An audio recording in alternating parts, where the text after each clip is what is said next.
Hey, Patriots fans, if you want to see Toyota's best offers, including those not seen on TV, go to buyatoyota.com. It's Toyota's official website for deals from the official vehicle of the New England Patriots. Toyota, let's go places. What's going on, everybody? Some of the content of Patriots Unfiltered may not be suitable for all audiences. Listener discretion is advised. The world's original podcast. Welcome to Patriots Unfiltered. Oh, boy. We got problems. That sums it up right there. We got problems. We can't solve them. After the game, he said he snipered it, which I'm going to use forever now, because that's awesome. He's able to sniper it, so he snipers it. I'm sure they would prefer that the receivers break free and get open. I would prefer But they don't. Yeah, he's their starter. I got to call him the starter, but he's kind of like a Starter backup. adjacent. But like they were beating. Rex Ryan does come across as a tool bag. The mocking Oh, criticism. he is a tool bag. I don't think the history of this offense tells you that anybody can do it besides Brady. Right. So Well done, Rex. I don't remember that either. No. Yeah. So now we're just making things No, I up. didn't say he's making it up. I said I don't remember it. Did not hear If it. you don't remember it, Paul, it didn't happen. Right. This is Patriots Unfiltered. Presented by Toyota's official website for deals, buyatoyota.com. All right, welcome to Patriots Unfiltered. It is Wednesday here at Gillette Stadium, and we're going to be talking Patriots for the next 2 hours. There's a lot of stuff to talk about, maybe the least of which is a game against the San Diego. You did it too. Bill did it. I did it. You did it. I will never stop calling Everybody's them San doing it. Diego. They're the L.A. Chargers, but there is a game on Sunday at 1 o'clock. for years now. And maybe we LA can Chargers. talk a little bit about that. You know, like, do you have this sneaking feeling they might pull a win off this Sunday? No. No? Oh, really? Okay. All right. I was just about to say Let's we move got on off to then. I was going to say we And got off to a see. much better start today, other No. than yesterday's. Sorry. I don't know. It I didn't sound all I that much derailed better. it. It was a little bit better. Then right off the top, no. Yeah. Well, after last week, it's yes, just hard. I to, do. I do think there's always a chance. Right? Always a It's chance. the NFL. Chargers There's always a in- chance. I mean, remember Be the day cold. when the Chargers would come to Foxborough for a 1 o'clock game, and you would be like, yeah, licking your it's, chops. it's over. Right. You know? They've like, won 7 straight. Like, don't even against the Chargers. turn the buses off. Yeah. Just, let them off. They can take the field and then get right back Yeah, on. have that. I'm trying to think of some of those games, because I remember more. I think the playoff game in 18 might have been a 1 o'clock game. Yeah. You're right. Yeah. Early game. Well, the Yeah. LaDainian Tomlinson checkout game. That was not a 1 o'clock game. no, The but 07 AFC Yeah. Championship? Yeah, that was not a 1 o'clock game. Yeah, it was That nice. was not a Yeah. not a shoo-in game. No, it I mean, wasn't, that but a it was good It's like- game. also a bit. Yeah, I mean, they haven't beaten the Patriots in Foxborough since like 05. yeah. 7 straight wins overall against them, Yeah. including That was the playoffs. take my team's name out of your mouth, Marty Schottenheimer. now Correct. I think what's holding Even Fred thought that one was ridiculous. I think what's holding the Chargers back this year is their coach. I think they have some talent, and I think that they're a pissed off team right now. And it I seem think like they're playing for the coach. To your point. Yeah. Yeah. I think there's some issues there. I think they're pissed off a little bit, and I'm afraid they might take it out on the Patriots because they've had some games where they should have won. Yeah. This season. They've had some one-score games for sure. I do push back on the that people think their roster is loaded. I don't. I didn't say loaded. No, I'm not saying you said Yeah. loaded, but I feel like that's a big narrative is that they're underachieving big time. Their roster's loaded. They have a really good quarterback. They have a really good quarterback. They have a really good weapon in Keenan Allen. But don't you think their defense is playing pretty well too? No, it's No. terrible. It is? Their No, defense is their ranked offense- dead last in pass defense. Their offense is playing well. Their offense is 8th in scoring, 8th in EPA. I thought I DVOA, just watched a little yada, bit of the yada. game last week. It seemed like their defense was They playing played well that night. Yeah. Yeah. Now this is funny. That was like, their best defensive performance of the year. Sometimes the stats can kill you. Like I thought they played really well. I agree with you, Freddie, that night. And then they end up. You look at the end of the game. The Ravens ran for 197 yards. It was really deceptive. Yeah. Because the conventional runs that Baltimore did, the Chargers did a really good job. Lamar Jackson and Gus Edwards. Those are the two guys that when they run the ball, they're running. And they held them both well under 4 yards a carry. Yeah. But then Zay Flowers has like a 37-yard touchdown run. you know, Was that the same And with they the all Lions? count. The It all Lions game, counts. they gave up 200 yards to the Lions too. Was that the same kind of thing? they get 200 yards rushing to the Lions because they're not bad. Run defense, statistically, they're okay. that was It's the just a pass stat I defense saw. that's like 30. I think it's 32nd, 31st in They yards might be per okay pass. in yards, but their run defense is 21st in EPA. I mean, they're for 3 years under Brendan Staley, they've been a bad run defense. They're 31st So in the you're league. saying since there's a chance? I'm saying that in that respect, this matchup is not terrible for the No. Patriots. We talked about this a little bit on the video preview. They're a Fangio style defense, so they play a lot of two high safeties. They play light boxes, two high safeties. So they gave up 200 yards against the Ravens because all they care about is stopping the pass. Belichick has That's always it. done well against that defense. The Tampa 2. Is that like a Tampa 2? No. No? Oh, okay. Never Well, mind. you don't have to be so dismissive. I I'm just have a- asking a question. I said no. Two Wrong. high safeties. I mean, I Be don't know. better, Fred. Come on. Sorry, That's I didn't mean that's to not come the same off thing so as aggressive. Tampa 2? No. So Tampa 2 defenses are, this is more of like a quarters-based defense. So they have, 4 over the top, and then they rotate into 3. They play a lot of palms coverage if we really want to get into it. Yeah. Palm? Is that palms up or palms down? I guess in this case, palms up, I suppose. Palms coverage, which is a match coverage out of quarters-based shells. But the biggest thing is that they play with lighter boxes. They'll play with neutral boxes, 7 guys or even 6 That's guys. right in the up box. our alley because all we want to do is run. Well, that's what I said to Evan. I mean, if you're the Chargers, don't you look at the Patriots and say, we don't need to keep 2 safeties back? There's nobody that can throw deep. Like, Well, that's what most teams have been doing. They don't care. just get up. and, That's what you would think. And I'll give Brendan Staley this. Like, he gets a lot of heat, understandably, because of his game management, right? Like, I don't feel like his actual schematic coaching is bad on defense, but game management wise, they've been a disaster.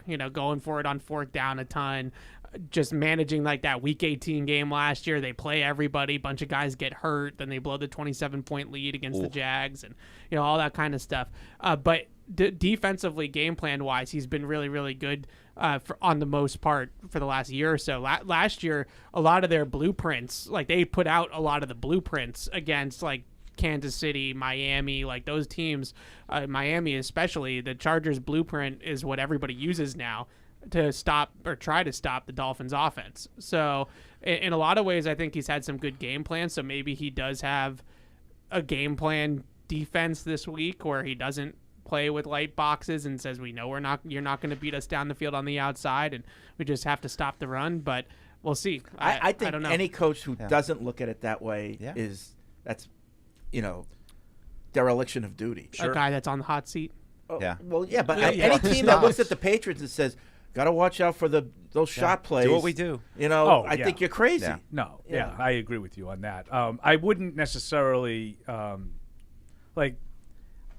I wouldn't kill him if he said, well, I know they're going to run the ball, and I'll let them run the ball a little bit. They're not going to beat us doing that. But your second part of that, if you're sitting there, everybody's back, and you're wondering about them throwing the ball over the top. No, I would. That's dumb. I mean, I'd play up. I'd dare him to throw deep. I'd play man.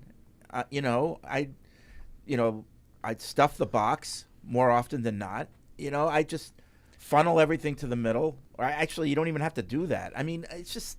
You look at them. There's nothing really that No. is scaring me. No. And I'm just going to stop their run because that's what they want to do. And I agree with Evan. And I think we both talked about this early in About the the season palms too. coverage? Not Oh, about sorry. the palms coverage. I have to get the whiteboard out. I have to be I'm completely more than happy upfront and say I've never heard the term palms coverage before, so that's a new And is one. that PALM or POM? Palms, like a palm Like a tree. pomegranate. Oh. Yeah, palm- honestly, I've not So heard it's that a term tree before. that just goes out like that. Usually the stuff that you're Right. talking about, I might not know all the intricacies of what you're talking So about, it's but like- I've heard all the Is terms. it like Yeah. umbrella That term I've coverage? never heard Is it before. the same as umbrella coverage? Sure, yeah, kind of actually. Yeah. Yeah, that's closer than Tampa too. There you Okay, go. Yeah, you're on Good, it now. Fred. Okay. And we've all come learning. together. Was that nice enough? Did I give him a compliment? We've all come together. But I agree with Evan about the overall. I think that they have talent, but they don't have a ton of depth, number one. And I Who think does? That's true. And they also have, and Mike Lombardi will tell you this is because of the way they set it up. They always seem to lose the key guys. I think there was a big difference with their offense when you take Mike Williams out of it. Yeah. And he's missed most of the year. I mean, Austin Eckler missed a month early on in the season with a high ankle sprain. So Joey Bosa hurt now. I mean, he's kind of, he's always hurt, but Tight muscles. But like guys like Lombardi will tell you that's not an accident until the Patriots get beset with injuries, and then all of a sudden, well, it's just tough breaks. So you look at their schedule, and I agree. Everybody loses close games, but I look at some of their losses against good teams. They lose 36-34 to Miami. They lose 20-17 to Dallas. They lose 41-38 to Detroit. These are good teams that they're right there with. Now, what kills them, they shouldn't be 4-7. You can't lose to Green Bay in a game that they absolutely dominated and found a way to lose it. And then, you're losing to, earlier in the year to Tennessee. You can't lose those games. Yeah. So you probably, if you're 6-5, you're still on the fringes of playoff contention, but you're 4-7 now. Your margin for error is gone. They probably have to win out to have a chance. Yeah. For me, it's just the quarterbacks. That's just what it comes down to. That's why I can't. It's hard to see. You don't know who's going to even be playing again this week. Herbert's better. Good. Remember the day that a West Coast team would come in for a 1 o'clock game? It's like, don't even turn That's the in the buses back. off. It's in the back of my mind. I mean, I don't think it's. I think you Their can see effort them is in the coming back out of and my playing, kind of shady and not putting in the max effort, and a couple plays go the Patriots' ways, and they're like, you know what, forget it. But Right. I wonder if they think that Staley's done. They're done with Staley, the players, and they just sort of say, you know what, we're not going to win the rest of the games. We're out of this. I know, but I don't see the modern NFL player doing that. I mean, every game's an audition, for you individually. So I don't know. You don't think that there have been examples of teams that have mailed in games, especially in this kind of situation, I think coming all the way across? I don't feel like playing this game. Yeah, it's a long flight. I think there's more often guys like an injury that I played with last week. I'm not going to play this week. Well, it's more like that. Yeah, stuff. that's part of what I'm talking about. Yeah. Like I think but the guys on the out field there, will be trying. Yeah. But do you remember? And I know you will. Do you remember that game that me and Andy were in the press box when Arizona came in 08? And there was a little snow on the ground. And Arizona was good. Arizona had a good team. This was a Kurt Warner team. Yeah. We just looked down on it, and we both looked at Fred. And they got no shot. And he's like, what are you guys talking about? He goes, just look at them. They just look cold. They were all like this. Wasn't that the 47-7 team that went to the Super Bowl? Oh, yeah. They completely mailed the game in. The Chargers team that came in here for the 18 playoff game, it was like 10 degrees that day. It was freezing, and I remember being on field level and looking at the Chargers, and they're all like, oh, God. But at least they competed. Yeah. That game was never in doubt. Yeah. And it was a 13-point game that was never in doubt. But they at least, in the second half, they're down. They kept scoring. Yeah. It was like 41-28. Again, I know the game was never in question. But they at least competed. The Cardinals were just like, well, we'll see you next week. But that was a pretty good matchup going in, too. And if I remember, the Chargers hadn't lost on the road in a long time. And I just remember a lot of people thinking, this is going to be a really tough I spot thought that for was the going to be a Patriots. tough game. The I playoff did. game? Yeah. A lot of people picked the Patriots to lose. That was the whole... Yeah. I thought that Patriots team was... flawed. Yeah. I thought they were unimpressive in getting to the playoffs. I thought they were going to have trouble that day, and they didn't. They rolled. Yeah. Running game, right? So... You're saying there's a chance. Well, that was the team that had. Remember, they were playing all the state. I think Adrian Phillips was playing middle linebacker that day. Yep. Old friend. Trying to take on James Still Devlin. So you're saying there's a chance? No. Sunday. No. I think there's always a chance. I think there's a chance There's always a the chance. Chargers are done. I can't lay out what has to happen and realistically tell you if Bailey Zappi starts throwing it all over the yard, the Patriots can win. You got to make a leap of faith. My chances have nothing to do with anything. Right. Normally, I would say, you know what, I might be picking the Patriots this week, but I can't get over what's going on at quarterback for this team. And you can't win a football game by just running the ball in today's NFL. No, don't forget throwing screens. Teams if I was them, I would stack that box, I would play man, I would dare them to throw and adjust if I have to. But until they prove to me that they, can do that, I'm going to make life really hard on the running game as much as I can, and I'll send pressure anytime it's, third and a passing down. I mean, do you even... every time. Do you even think about, it just seems like the Patriots quarterbacks are so scared to throw downfield now. Do you try to kind of bait them? And, maybe you're not in cover 2 initially, but you're going to get there after the snap. And you know what I mean? Try to play with them a little bit. What's the weather supposed to be like on Sunday? Yeah. Can you imagine Mac throwing downfield if I once know the weather other guy turns? can. Once the yeah. weather turns. Oh, the weather. He's gonna. Yeah, Herbert will be just firing. I it think through it's supposed to be these 40s. Yeah. Yeah, 45% chance of rain, 49 degrees. I just look at Warm. the Chargers offense, which is holding up its end of the bargain more times than not. I know they didn't last week, but they're 8th in scoring, like I said, and Justin Herbert is unbelievably good. Yeah, and I mean, they've gone, just to Evan's point, 34, 24, 28, 24, 2 17s, then 30, 27, 38, and then 20 and 10. Is there anything to be taken from the fact that Belichick, the Patriots defense, has done a pretty good job against Herbert so far in his career? Yes, to an extent, I think, but it was early in Herbert's career, his first 2 years in the league. It was really the first year. Yeah. Like, in the second year, they had the lead in the fourth quarter, and then, again, Adrian Phillips, pick 6. Yeah, I think there is something to be said for. I think the one thing that Herbert in the offense has had trouble with, which is what happened last week, was pressure. Baltimore had 41% pressure rate on Herbert and dialed up some blitzes, well-timed blitzes, things like that really caught them by surprise and seemed to affect them. So if you can get after Herbert a little bit, then like any offense, you can kind of take it down And a it's little all bit. Keenan Allen, too. Would you consider Herbert mobile? Yes. Yes. Yeah. Hit Yeah. a 35-yard run in the game. Okay. Yeah, I just think about some of those. What about in the phone booth type of mobile? Yeah, Like, he's very mobile. because big. it's different. Because Evan's right. Yeah. He's under a lot of pressure a lot of the time. But why? Is that some of his own making? No, I think the offensive line is struggling. Okay. Yeah, I mean, I do think that there's maybe some issues with him knowing what club to use and trying to gun it in there a little bit too much, that kind of stuff. But I just think of some of the blown coverages we've seen over the last few weeks of guys that J.C. Jackson, and I mean they hit a couple of them, but there were other ones to be had, and I don't think Herbert's the kind of one where if he has a little bit of space, he can rifle it down there and hit those plays. They have 40 pass plays of over 20 yards this season, 40. And he has the capability of making any throw at any time, anywhere. I mean, the throw he made against the Packers, I know the guy dropped it, but that's perfect. That throw is unbelievable. Yeah. I mean, and he makes those types of throws on a weekly basis. Muddied pockets, across the field, far hash, like whole shots down the field. It doesn't make a difference. No. I think a lot of people look at him and say, they're 4-7. He's not a winner, that type of stuff. Like if you watch the games and watch him play, he's awesome. He's incredible. I love him. He's a little. I think that a little. I wonder about it because if he just one of those guys that kind of finds a way to play really well all the time, but doesn't always win. Yeah. Last year he they had did. that in college too. Last year they did win though. No, I know. They did. And he had They did. 5 game-winning drives last year in their 10 wins. So Yep. And like you said, like the Green Bay game, they're at Lambeau, which is a tough place to play, even if the Packers aren't great. He basically led a touchdown drive, and they screwed him. Okay. I think Eckler too is just. I mean, he's been in and out of the lineup. I mean, I think he's as characteristic of this team as anybody. Where it's when he's in there and it's clicking and he's fast and he can do a little bit of everything. I mean, he's just got such a burst. I think wonder he's what a he'll problem. be as a receiver on Sunday. To your point, Mike. Yeah.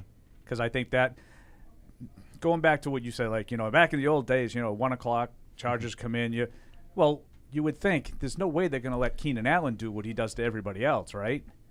Keenan Allen has literally like 70 more catches than number 2. Oh yeah, it's crazy. It's like 100 to 29 or something Yeah. like that. I think he has 97 catches. Yeah. So you go to, normally Bill would just say, well, I'm not going to let that happen. But I don't know.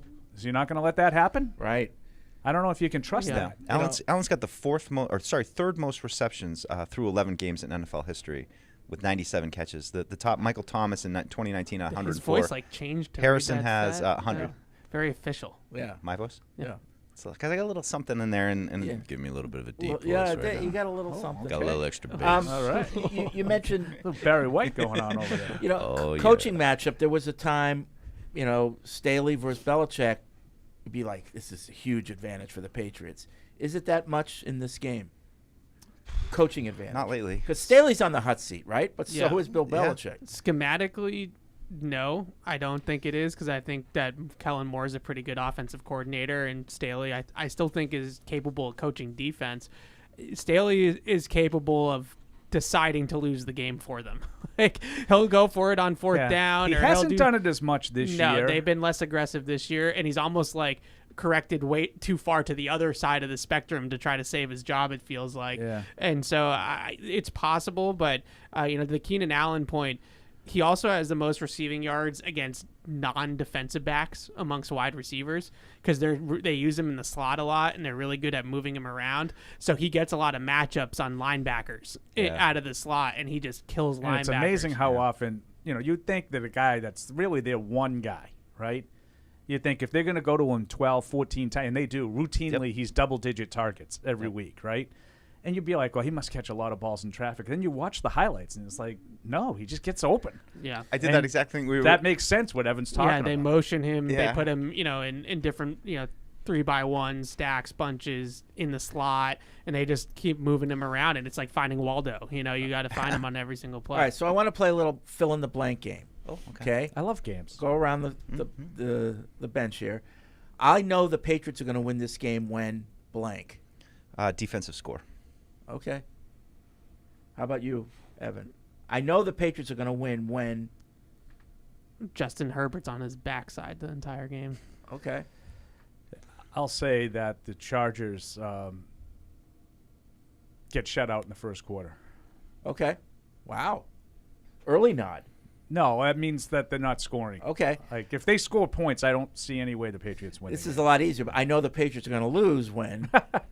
Mac Jones starts. The Chargers score on their the Chargers score on their opening drive. Yeah. The Justin Herbert's does Justin Herbert. Looks like things. Justin Herbert. Goes right down the field and 7-zip. Your point about the busted coverages and the explosive plays the Patriots have given up. This is a team that will take advantage of all of that. If you're letting guys run free through the secondary, he's going to find them. So this is not you're not playing Tommy Cutlets this time around. I think too. You said getting Allen on linebackers. Get Eckler on linebackers. I mean, if you could get Eckler on Tavai or on Bentley, trying to work those matchups, he's tough. He's tough. He's quick.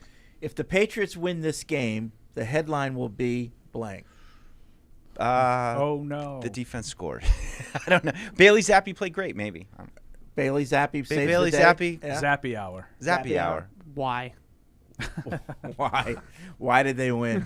Why are you doing this to us? Yeah, something like that though. Yeah. Like Zappy probably played and gave him a little bit of a spark, and the Chargers. They took it away Found from a way. Herbert a couple times, and Yeah. And I mean, he Ryland doesn't have hit a his ton of field picks, goals. but he can make mistakes. Okay. You also can hold him down in the red zone because they love to run Eckler in the red zone. The Patriots' run defense has been really good. So, maybe you get down there and they're not getting touchdowns because they can't get Eckler in the end zone. They're the number one run defense in DVOA in the league right now. It's the one area of the team that I think has been consistently at a high level all year. I think it's a good switch up though for them to face Eckler because you've had Brian Robinson, big dude, Jonathan Taylor, pretty big dude, Saquon, pretty big dude. Bigger backs that they've had recently. He's a little bit more small, jitterbug, that kind of style. Yeah, I worry more different about kind of challenge. Yeah, I agree, and that's always been different. traditionally the guys that give them more trouble. But to me, it's more as a receiver for this guy. Yeah, he's a really good player. He is. I mean, I think it's just injuries with him. If he didn't get injured, I think he'd be one of those superstars. Seems like he's out of the flow of the offense a little bit because of the injuries.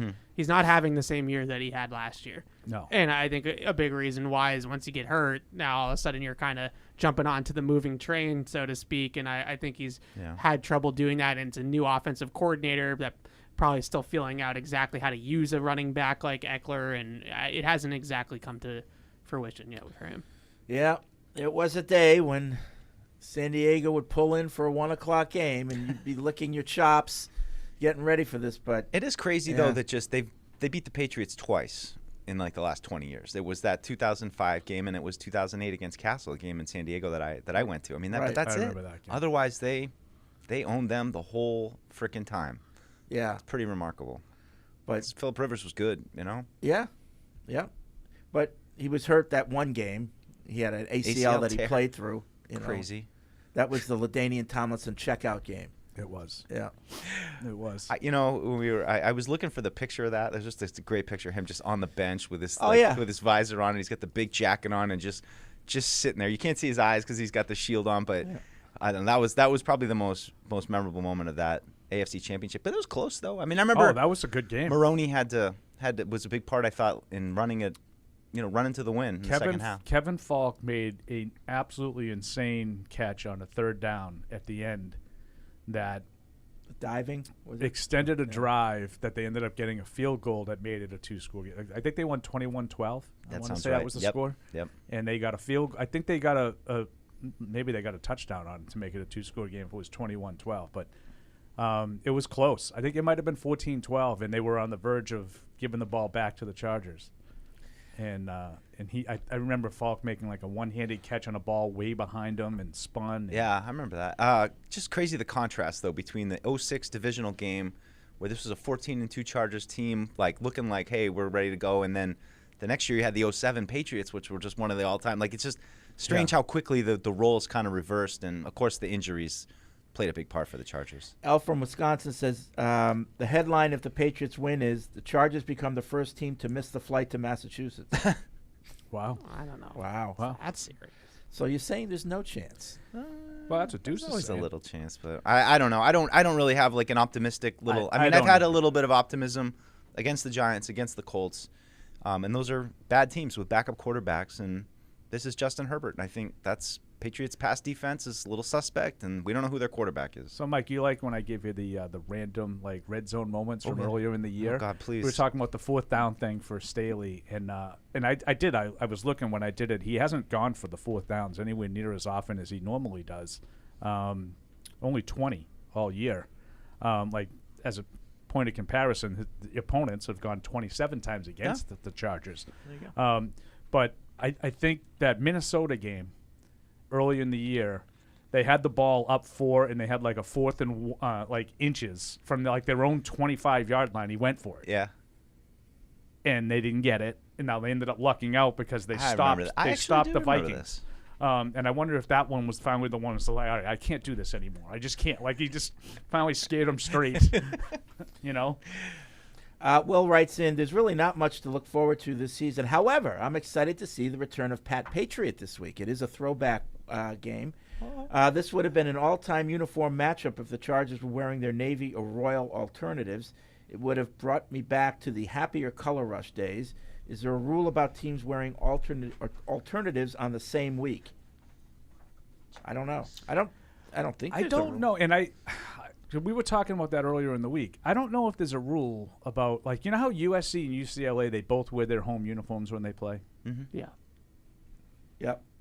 Is there a rule that you can't do that in the NFL? I think it has to do with the colors, frankly. I think Like, could the it's an ADA thing for people who are colorblind. If they're the type of colors that can be mixed up for a colorblind person, you can't do it. Was it like a Tampa game? I remember a game early in those color rushes where it was two teams that, like, the colorblind people were like, I had no idea. I can't tell these two teams apart. Yeah. It was Yeah, like an I all don't red. That reminds me. I have I don't think it's an ADA. I have a theory, and I know this is going down a whole different path. But like that. you brought up color rush, and the last time Seattle played, they wore their neon green things. Highlighter. And I have a theory that it is a disadvantage for Seattle to wear those uniforms. And the reason I say that is the way your mind and your eyesight registers things when you see it. So, like, especially if like a running back has the ball, he's probably he's taking in things through his eyesight, and his mind is making calculations, like probably thousands of calculations, per second, like based on what he sees. But when it's a bright color, it tricks your mind into thinking whatever you're seeing is faster and closer than it actually is, and your mind reacts quicker. Like a red car. Like a red car. And my theory is that, for example, when a running back has the ball and the Seattle's in their neon green, you're actually reacting a tick quicker because what you're seeing flashes faster in front of you. So your reaction time speeds up just a little bit. Is that just all bright colors, or Yeah, like bright, just the bright, highlighter? yeah, bright colors kinda like that. Yeah, I just know the red car thing. yeah. So like, What is the red card thing? Red cars look faster. Yeah, I my know dad- red cars get pulled over. more than- Right, yeah, Yeah. my dad's a big car guy, so he won't let us buy red cars because yeah. of that. So I think like the Raiders have an advantage when they wear their black, and it's a night game especially. That's an advantage. Yeah. Because you react just that tick slower than you would when this bright color is in your field of vision. Interesting. Yeah. to see what broken tackles are It's like. just a for theory I have. Working Yeah. theory. Yeah. Any other Can't colors? comment on that one. Well, No. Everett didn't have a I third mean, uniforms. I don't know. I didn't make sense to me. I don't know. so now, as we always say, whatever the subject is, there's Somebody always else, yeah. somebody listening that has I is look an forward expert to, on that. I look forward to some of the expert I work opinions for a on this. highlighter company. No, but it's like, a bull sees that red strenuously cape, object. Yeah. Yeah. And the movement, and it reacts to it. But I just, it just makes sense that when something comes into your field of vision, you react, right? But if it's brighter, it tricks your mind into thinking it's closer and faster than it actually is. Well, maybe next weekend we'll see some camouflage uniforms from Army Navy that will play into that. There you Fred, go. and Get Maybe, away from. maybe that's why neither one of those teams can score. Just can't see anything. No one can react. All right, 855-PASS-500 is the Ace Ticket hotline. Web radio at patriots.com is the email address. Get over Get here. my mouse over here.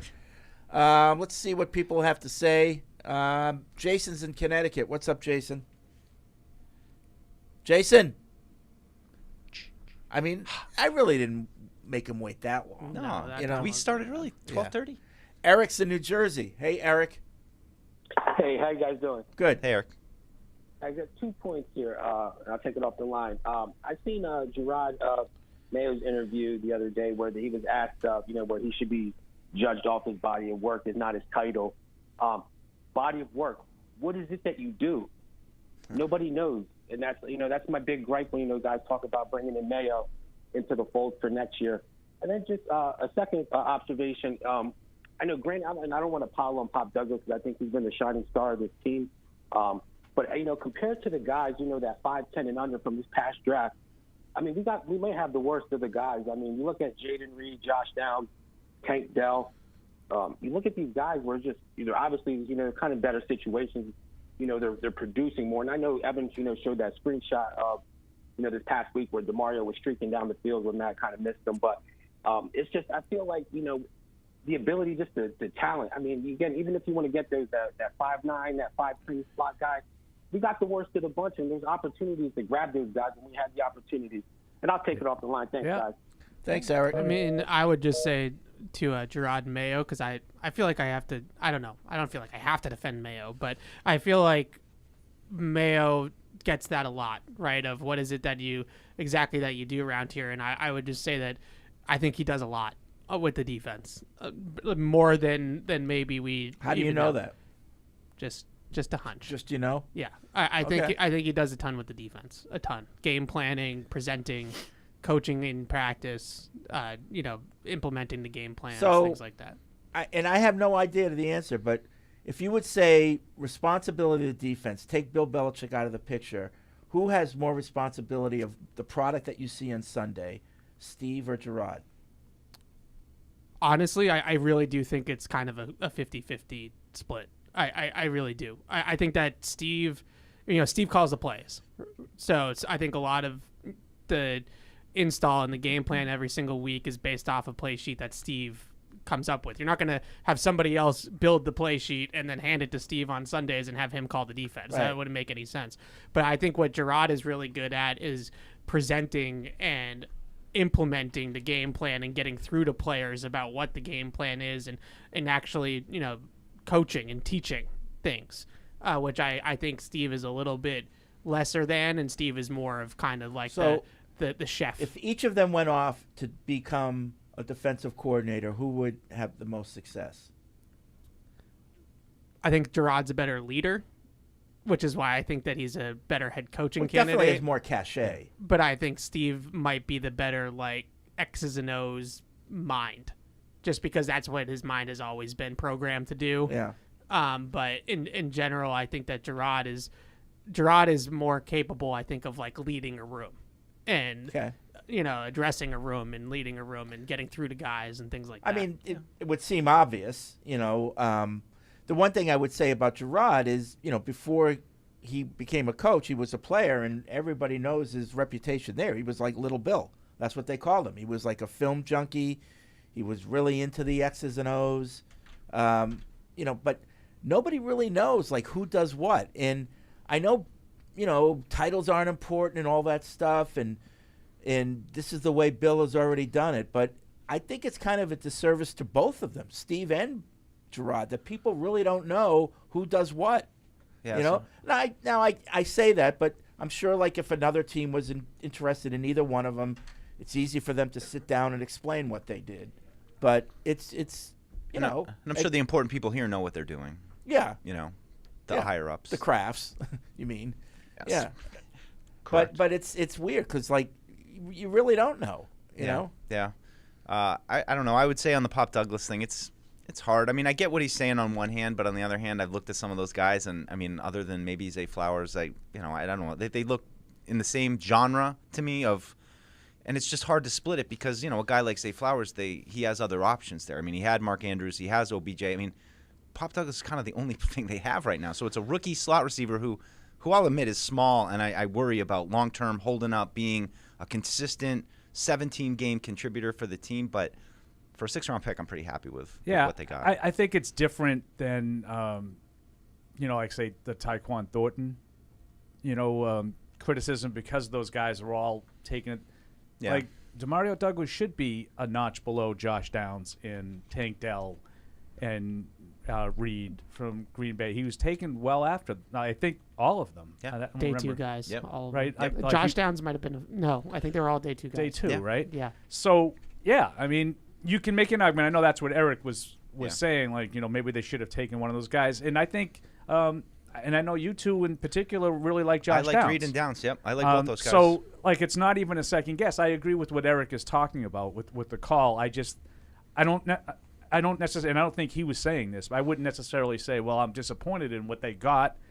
I guess I've been sort of the least enthusiastic about Douglas, on the show for a lot of the reasons that you just said, Mike. Yeah. But, I mean, I think he's been really consistent for them when he's played. I worry about what else is there. What else can he do other than catch the quick screens and make a guy miss? Yeah. Yeah, I think with like Tank Dell's a really good player, but the guy throwing him the ball is elite. He kind of, I thought Eric kind of glossed over Yeah. because I know that the situations are better.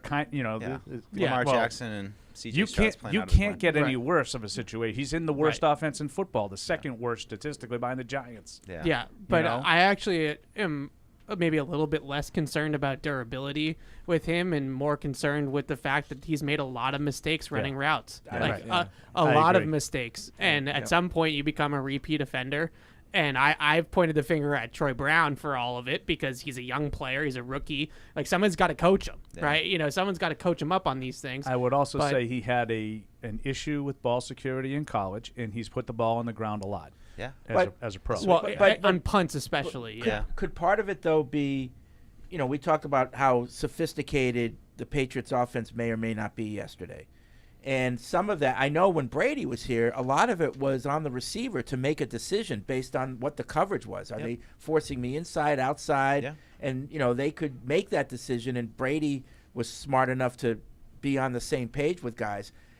Could it be, that part of the offense is still intact and Pop Douglas just doesn't make good decisions? Yeah, rather than running the wrong route. That's kind of where I'm at with it. And to me, it's less about blaming Pop Douglas for making these mistakes and more about, hey, coaches, this is your most dynamic receiver. Figure out a way to get him open. Figure out a way that he can run routes the right way and get open, because clearly he has separation talent. Like, that's not the issue. Right. Is running, in terms of burst and all that kind of stuff. So I put it on Troy Brown and Bill O'Brien to say, all right, well, maybe the juke routes that Edelman and Welker and those guys used to run, maybe that's not your bread and butter, but what can we do on a locked route where there isn't as much optionality to it to allow you to just do your thing, because clearly he's their best player right now. Yeah. And I feel like a lot of these conversions that we see down the field, he had one on Sunday where, he opened inside and Mac expected him to open outside and the ball sailed out of bounds. And it's like, those are the types of plays that, all right, maybe he's not ready for those types of routes. So let's find routes that he is ready to run, because clearly he can get open. But I like that they're running them and that they're using them. And I also wonder what he would look like if they had some other pieces that would just knock him Absolutely. down a little bit, and there's other speed for them to deal with, and now all of a sudden he gets lost in the mix, and I it's think easier for him. ideally he's one of those guys that's sort of, oh yeah, and they have him too. Yeah, right, he pops the way out. like Isaiah McKenzie came in here for Buffalo a couple of years ago and caught a bunch of passes. I don't think it's a good thing that he's basically your leading receiver. No. No, he shouldn't. But if he had, if you had really good receivers and then he's coming in every once in a while and making a catch or two and making a guy miss, then there's a lot of value to that. Did you guys happen to see, by the way, the Tank Dell thing with C.J. Stroud? Evidently, when they drafted Stroud, he came into the facility and then he told them, draft Tank Dell. Oh, really? So What? No, get out what of here. struck me was the guy was a Texan for less than 24 hours, and they took his advice. Tom Brady couldn't get his advice taken on anything for 20-plus years.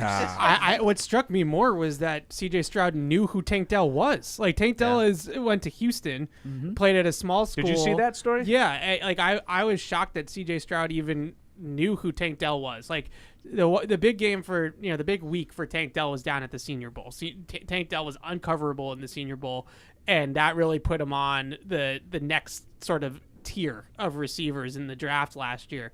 But I have no idea how C.J. Stroud would even know that, like, that guy is a dude. Like, you got to draft him. Yeah, I mean, they might have been near each other, but those kids, they all know each other now. Yeah. Like they go to all these camps and maybe they trained with the same guy for the combine. I want to go back to the Pop Douglas conversation we were just having, and it'd be an interesting exercise for you take a guy like Pop Douglas, a young guy, put him in a room, and then take Mac Jones and put him in another room. They can't talk, they can't see each other, they can't hear each other. You show the same play to each guy. So Pop Douglas starts in his route. At the top of his route, you stop the film and you say, okay, what are you seeing? What are you going to do? Yeah. And you do the same thing with Mac. Same play, stop it at the same place. Mac, what are you seeing? What do you think Pop's going to do? It's kind of like and the see how newlywed they game. line up. A little bit like the newlyweds. Yeah, see how they line up. Yeah. And you do that again and again. And then you do the same thing with Edelman and Brady. And you see the difference. I think a big difference too is I remember asking Brady this towards the end of when Edelman came back from the suspension, and I asked him, like, what about Edelman make you love throwing to him? Like, why do you love throwing to him so much? And he said that he knows his body language. Like, he knew like when Edelman was going to come out of the break and like when he was gathering to make a cut and how his sort of body mechanics worked. Because they just threw to each other so many times in the offseason, the regulars, whatever. And so he said that he just had this like ability to read Edelman's body mechanics and then anticipate where he was going to go based off of the way his footwork or whatever was moving. And those things on these types of routes that Pop Douglas is running in this offense that doesn't just come overnight. Like, that came from hours and hours and hours of repetition between those two guys. And even then, it took Edelman till 2013 to really be that guy, Yep. All right. As you can see, someone's food is here. Fred's Pizza. We'll take a break.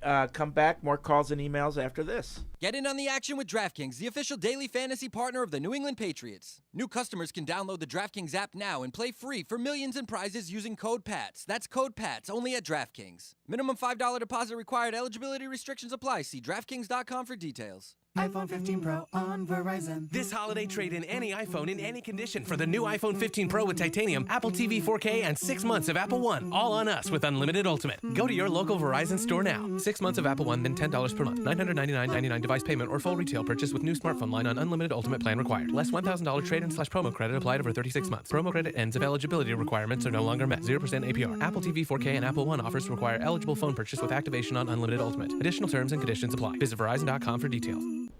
What's going on, everybody? Let's take a listen to what Bill Belichick had to say at his press conference this morning with the media. All right, top of the morning. How's it going? Good here. Yeah, all right, so get ready to go on San Diego. Chargers. Probably make that mistake a few times this week. But yeah, it's a pretty talented football team. Been a lot of close games. Really competitive with everybody.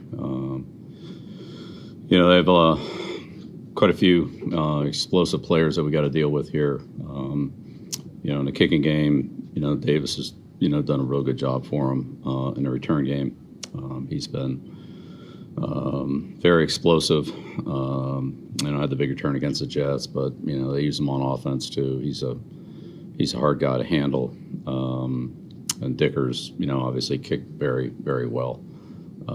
Strong on special teams. Offensively, Herbert, can do everything you need a quarterback to do. Very athletic, make all the throws. Allen, as good as he's been, which has been great. He's having his best year, which is pretty scary. He's a very difficult player to cover. Very strong, great hands, instincts. Hard guy to tackle. Obviously, Herbert's got a lot of confidence in him. Eckler, another explosive player. And we've got a good, group of skilled guys with Everett and Johnson, so forth. So, well-balanced offense that, has been productive. And then, defensively, they got several guys up front, even with Bo's out, with Mack and Thule and, guys like that are really disruptive, can make game-changing plays with strip sacks, and they've hit the quarterback a lot in passing situations, 3rd and 4th down in particular. 2 minute, when they need to rush, they can rush. So James, obviously, one of the top players in the league. He and Mack are two guys that can really, ruin the game. Have ruined plenty of games, and so got to do a good job on them. The new offense, or a little bit of a new offense, I guess, with Coach Moore. Herbert's had a lot of production with it, spread the ball around a lot, besides Allen. But, Allen obviously is the go-to guy. But after that, did a lot of touches to the other receivers, tight ends, the backs, and they create some explosive plays. And, Herbert creates some plays on his own when there really isn't anything there. He pulls something out with a scramble or an extended play, or throw into tight coverage that there aren't too many guys that can get in there, but he can. So good opportunity for us this week, and a team we kind of know a little bit about, but need to refamiliarize ourselves with here in the next few days. Bill, with Chad Radlin, do you intend to stick with him? He's on the roster, yeah. Tend to maybe bring in another kicker just to maybe... Yeah, we work some guys out. We usually do that anyway, this time of year. So, look, the guys that are here need to be ready to go. That's what everybody's job is. With the open practice squad spot, thought on maybe adding a kicker there, just to add the second one in? We're going to fill those spots up today. Bill, how do you envision the quarterback depth chart shaping up this week? Yeah, I'm not going to make any announcements on our lineup at any position then, so it doesn't matter what the position is. We're not. See how practice goes and see if everybody's ready to go. Hope everybody's ready to go. See what the injury situation is, and we'll go who we think's best on Sunday. So even with the way things went last week against the Giants, do the same thing again this week? Yeah, I didn't say that. I said I'm not going to announce anything. What about the team? Yeah, well, I think again everybody's got their own job to do, and hopefully that's what they're focused on, not what everybody else is doing. That's what we all need to do, is focus on what our job is, do the best we can at it, and don't worry about what everybody else is doing. That would help all of us. How do you feel like Mac Jones is doing? The Mac Jones after he was benched against Dallas and New Orleans. So this is the Raiders week. He said, "Yeah, we're not making any changes." What makes you take a different approach the last couple of weeks when we asked about starting quarterback? Yeah, because we'll see how it goes. I'm not prepared to make any announcement, so I'm not going to do that. How do you feel like Mac Jones has been performing? Well, we haven't won enough games, so I don't think anybody's performed well enough. We all need to do a better job. Do you personally have a plan for quarterback this Sunday, or will practice determine that this week? We'll see how it goes. What does Bailey Zappi have to show you to earn a start? Look, every player, whatever opportunities they have, need to do the best with them that they can. practice, games, even in meetings and other preparation opportunities. So that's what a player can do. Be prepared, do the best he can. And that's what each guy will have an opportunity to do that somewhere along the line, over the course of a long season. A lot of times it's multiple times in a day. Sometimes for some players the opportunities are a little bit different, but when those opportunities come, that's what players need to do. And that's what they've been told, and they understand that, and I think they're doing the best they can. So we'll see how it goes. Bill, on Mac, is it something you're seeing mechanically? Is it something emotionally that can be fixed? What's the best way to handle it? Again, I think, we've talked to all the players about things they need to do. We've been doing that all year. It took more time to do that in the bye week. Each player has certain things that, we feel like they can focus on to improve, and they're working on those. But a player like Mac, is he seeking help to sort of get better in any specific way? Every player is trying to improve, absolutely. Every player on our team is trying to improve. I don't see that from anybody. They're all trying to improve. What can I do better? Work on it, whether it's practice, meetings, fundamentals, communication, like whatever it is. And so we'll keep doing that. What does it mean to have Army, Navy in the building, and just the fact that they're playing up here this year? The significance of it? Look, obviously it's a huge game. I'm heavily invested in the Naval Academy, but let's deal with that next week. Was it always your intention to bring Mo Greer back on the practice squad? Well, we didn't have total control of that. He could have been claimed by another team. Or was it the thought was that if he wasn't? So once he wasn't claimed by another team, then we reopened the discussions, but we didn't control that. Could you envision him getting a few more snaps with the regular offensive players? All the players that are on the practice squad are, unless they've used all their practice squad elevations, are eligible to be practice squad elevated. Other players could be signed to the roster, like we did with Connor last week, who was out of elevations. So if they're on the practice squad, they're eligible and are preparing and should be ready to play, and potentially are ready to play. That includes everybody. The league said last week when Cunningham that he hasn't taken regular quarterback reps since week 6. I'm curious why you guys changed it back to wide receiver or testing those opportunities. We didn't move him back anywhere. He's been playing wide receiver all year. And he's also played some at quarterback. Well, then why did you have him stop practicing at quarterback? Well, there are other players that are practicing at quarterback as well. Okay, he's not the only guy out there, and then it depends a little bit on the offense that we're seeing. So if we're seeing offenses that run plays that he's very good at running, teams like Philadelphia, the first Miami game, then he gets, they're practice squad reps, but they're also reps on things that he does. So he's kind of a unique player. Things aren't straight line with him. He's different than probably every other player we have on the team. So he's handled a little bit differently. Bill, we've seen you bench and demote players for performance all the time. Fumble, not getting your feet in bounds, what have you. Mac Jones has now been benched 4 times for performance, but he keeps getting an opportunity and keeps getting a starting job back. What makes him different from everyone else on the team? Yeah, well, look, every situation's different, so I don't really know exactly what you're referring to, but it doesn't really matter. Like, we're going to do what we feel is best for the team based on the individual situation. Bill, players make mistakes, obviously, but when a kicker makes a mistake, obviously Chad Ryland said, everything was good with his kick, he just missed it. Do you handle kickers a little bit differently in terms of keeping their confidence up and getting to the position where they're confident with every kick they go out there to make? Look, confidence is something that comes internally, and it comes when you have success. So, you can talk about it all you want, and there's maybe some merit to that, but in the end, you get confidence when you do something successfully, and then you're confident that you can repeat that success. So, whether that's in games or it's in practice, there are ways to try to, construct that, but in the end, the execution is the only way you have any genuine confidence. It could be fake confidence, but genuine confidence comes from real performance under pressure. And that's true of every position.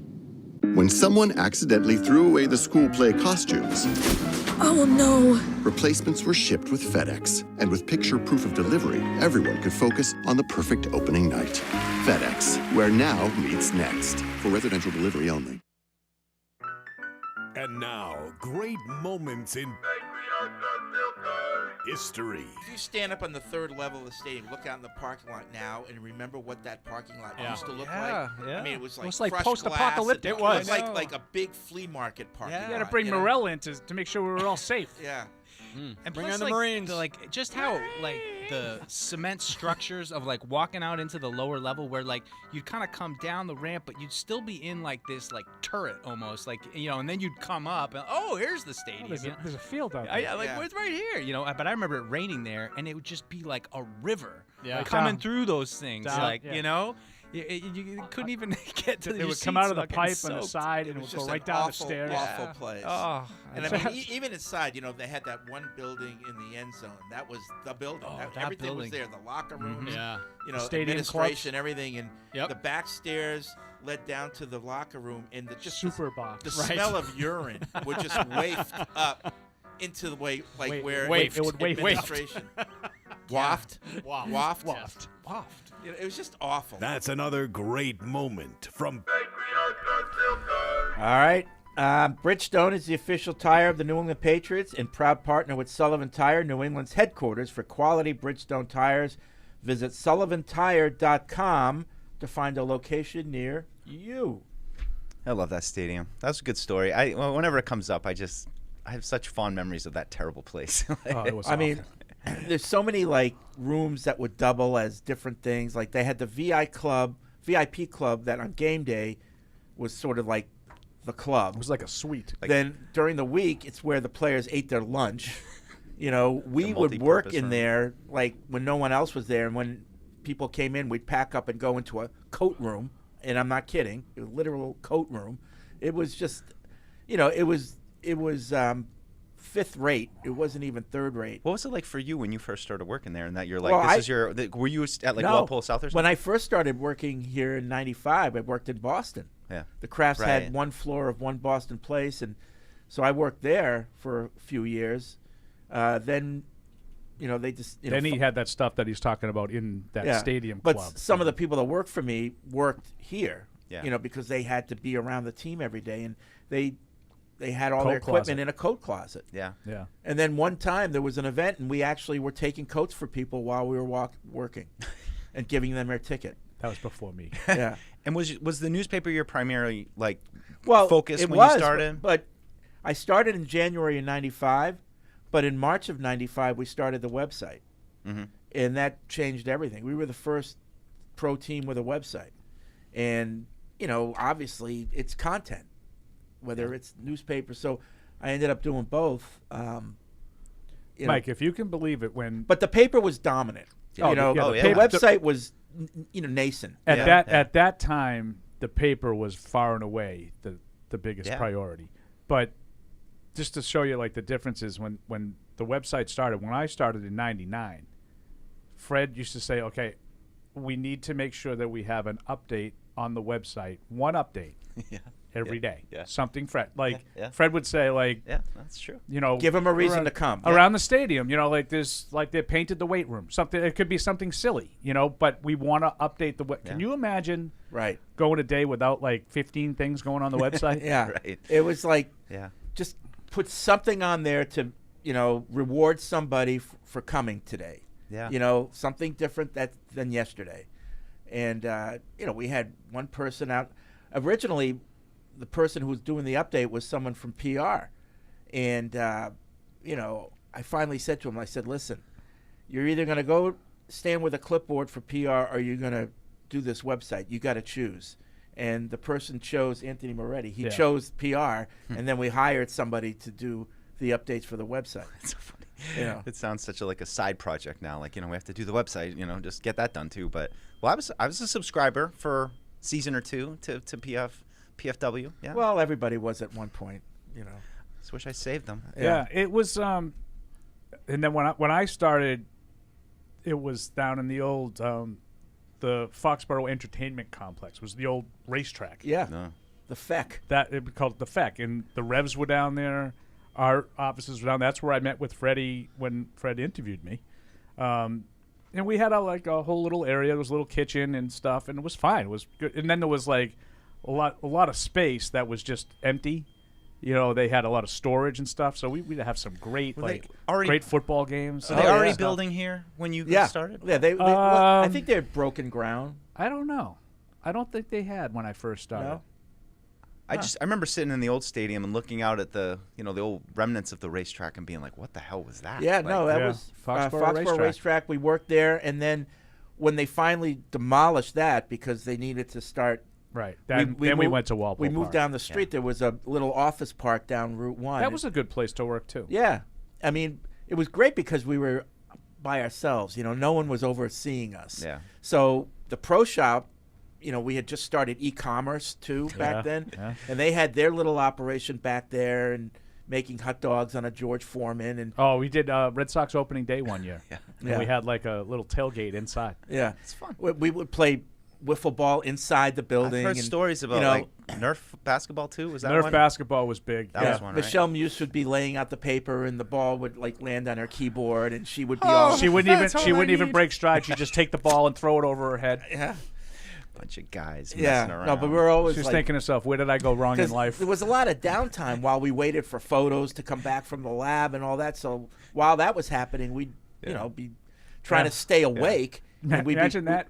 Yeah. Silverman used to take the photo, take his negatives and whatever, take the film and go get it developed. Well, at the lab, they'd come back with prints. Well, he'd come back with prints, and then the prints would go to Worcester to Rand Whitney because they had a drum scanner. And they would scan them all in, and then we would use them. But it was like an 8-hour process after the game. Right, and then finally, after the game. when we got into the digital age, that all streamlined significantly. Yeah, it became the a newspaper lot. production. And then it's funny because once that happened, it was great for production and everything. But then that was kind of the early death knell for newspapers, for print, because you didn't need it anymore. Yeah, well, and that's so when we weird. just started putting everything on the website. It's just weird that you guys were. Here before it all kind of went crazy in terms of good, and but it also coincided with the rise of the internet, the rise of social media. I mean, just how different covering sports is just in this 25 years. And it was also different because there were hard deadlines. We had a slot at the printer to print the newspaper. 10 a.m. 10 a.m. on Monday morning, no matter what. It didn't matter if it was a night game. It had to be there at 10 a.m. And I remember one game, our other editor, Brian Morey, was out for some reason or something. Paul had to do everything himself. I don't think he was out. He was writing a book.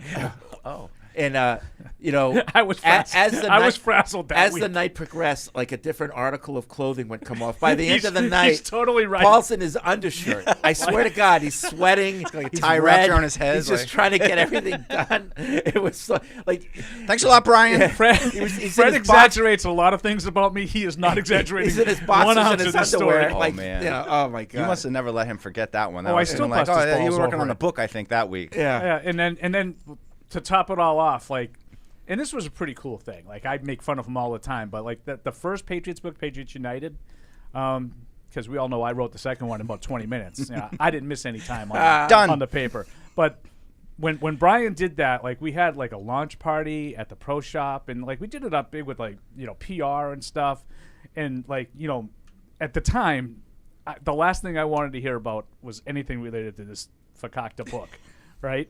So Brian's I'd really like it if you came, I want to. I was like, so I came and I'm taking pictures and stuff, and I was like, I had nothing to do with this, and I just and it wasn't just an issue. It was the draft preview, which is one of our tentpole issues. We had 30 issues every year. Draft preview and draft review were as big as any of them. Mm-hmm. And that was one of the ones that he missed. Yeah. And I was like, yeah, I'll go to your little party with hors d'oeuvres. While they're peeling grapes for you. Right. And he's signing the books. But Fred is so right. I was just sweatshirt comes off. The hat tilted to the side. I'm sweating and just writing draft prospect. It's we're not going to be ready, Fred. We're not going to be ready. Don't worry about it, Paul.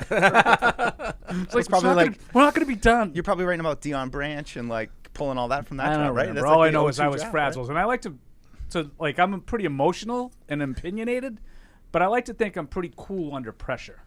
But I was not cool under pressure that week. But what's the going back to that Walpole Park place? What was the biggest thing you remember that happened there? The biggest thing? Yeah, I have mine, and I wonder if yours is the same I've as heard mine. some stories. Like the event that happened there that you're like, oh, that's what you always remember. Huh. I don't know. 9/11. Oh, okay. I was thinking like great, Paul. No, I was thinking office hijinks, but absolutely, Fred's right. Fred's right again. Going serious. Yeah, you went serious on me. Like I was thinking when Rick did put that NSYNC sign on the back of my car. That was a good great. one. That was a good Walpole story. Park That was a good story. So NSYNC is playing at the old stadium, and like my wife is going. She's taking my nieces and stuff. The webmaster, who Rick Ames, he took this piece of cardboard and he somehow like brought this wire and it was like honk if you love NSYNC. But he tucked it. He rigged it up in such a way that Paul wouldn't see it when he got in his car, but once he started driving, it would flap down. So I'm he's driving down Route Route 1 with this thing, and everyone's honking at him. And I'm meeting Beth at like Papagino's, and like everybody's beeping, and I'm like, what the? I'm driving like 10 miles an hour. What Hey, S-man. Yeah, exactly. You got that right. I looked at it. I was like, oh, that's just too perfect. Honk if you love and NSYNC. every single person in the building knew about it. Yeah. And they all like were what, and they couldn't wait for me to get back because I was going down to meet Beth and my nieces, and I was coming back, and they were like, how'd that go? And I get out of it, and I was like, son of a. He gotcha. That's funny.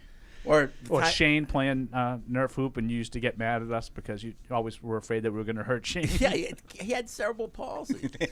It would get physical, and I was like, you got to be careful. I'm just worried about Shane.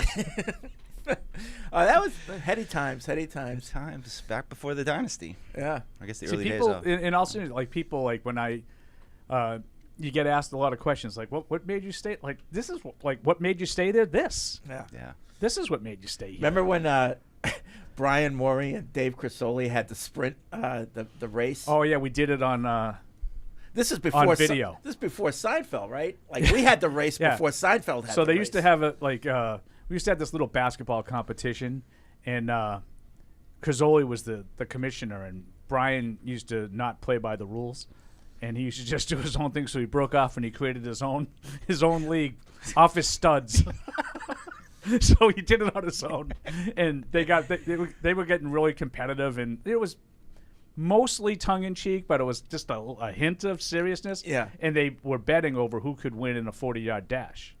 So we got this all together, and we get Dave had his old camera with the what was it, XL1? What was it? Yeah, the XL1. Yeah. I remember that one. So we had nice. So I think Bob took the camera, and I had the mic. I was doing play-by-play, and then racing on the parking lot, and I'm just waiting for someone to like pull a hammy or worse. Oh, yeah, for sure. Take a header in this like sandy parking lot. And Morey won, right? Who won? I think Brian won. Yeah, just not by much. They were both,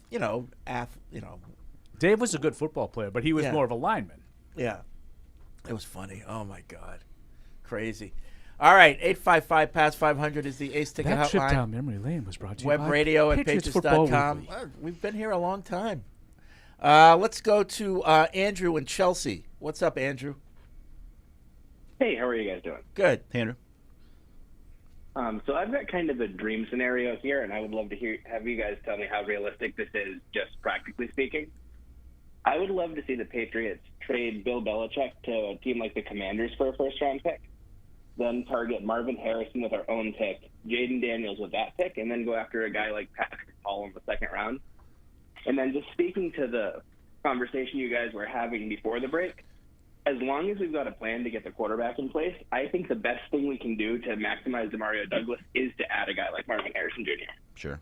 I agree with that last part wholeheartedly. Yeah. If you had really good receivers and you had a sort of a niche guy like that, you get like a little Kiki Kuti. Yeah. Love that Kiki Tutu Atwell. Is Daniel starting to intrigue you a little bit? I really like Daniels, but if he's getting up to the top 5, but like I don't know as if he's a that second good. pick, I if don't you know. could do it. I haven't watched him yet. Yeah, I mean, the part that I think is unrealistic is I do not. And listen, I could be proven wrong. Many times it's happened. I don't think anyone's given you a first-round pick for Bill Belichick. But if it happens, then that scenario's in play. I was thinking, okay, how realistic is it that Bill will play along with that if he wants to leave, or the Crafts want him to leave?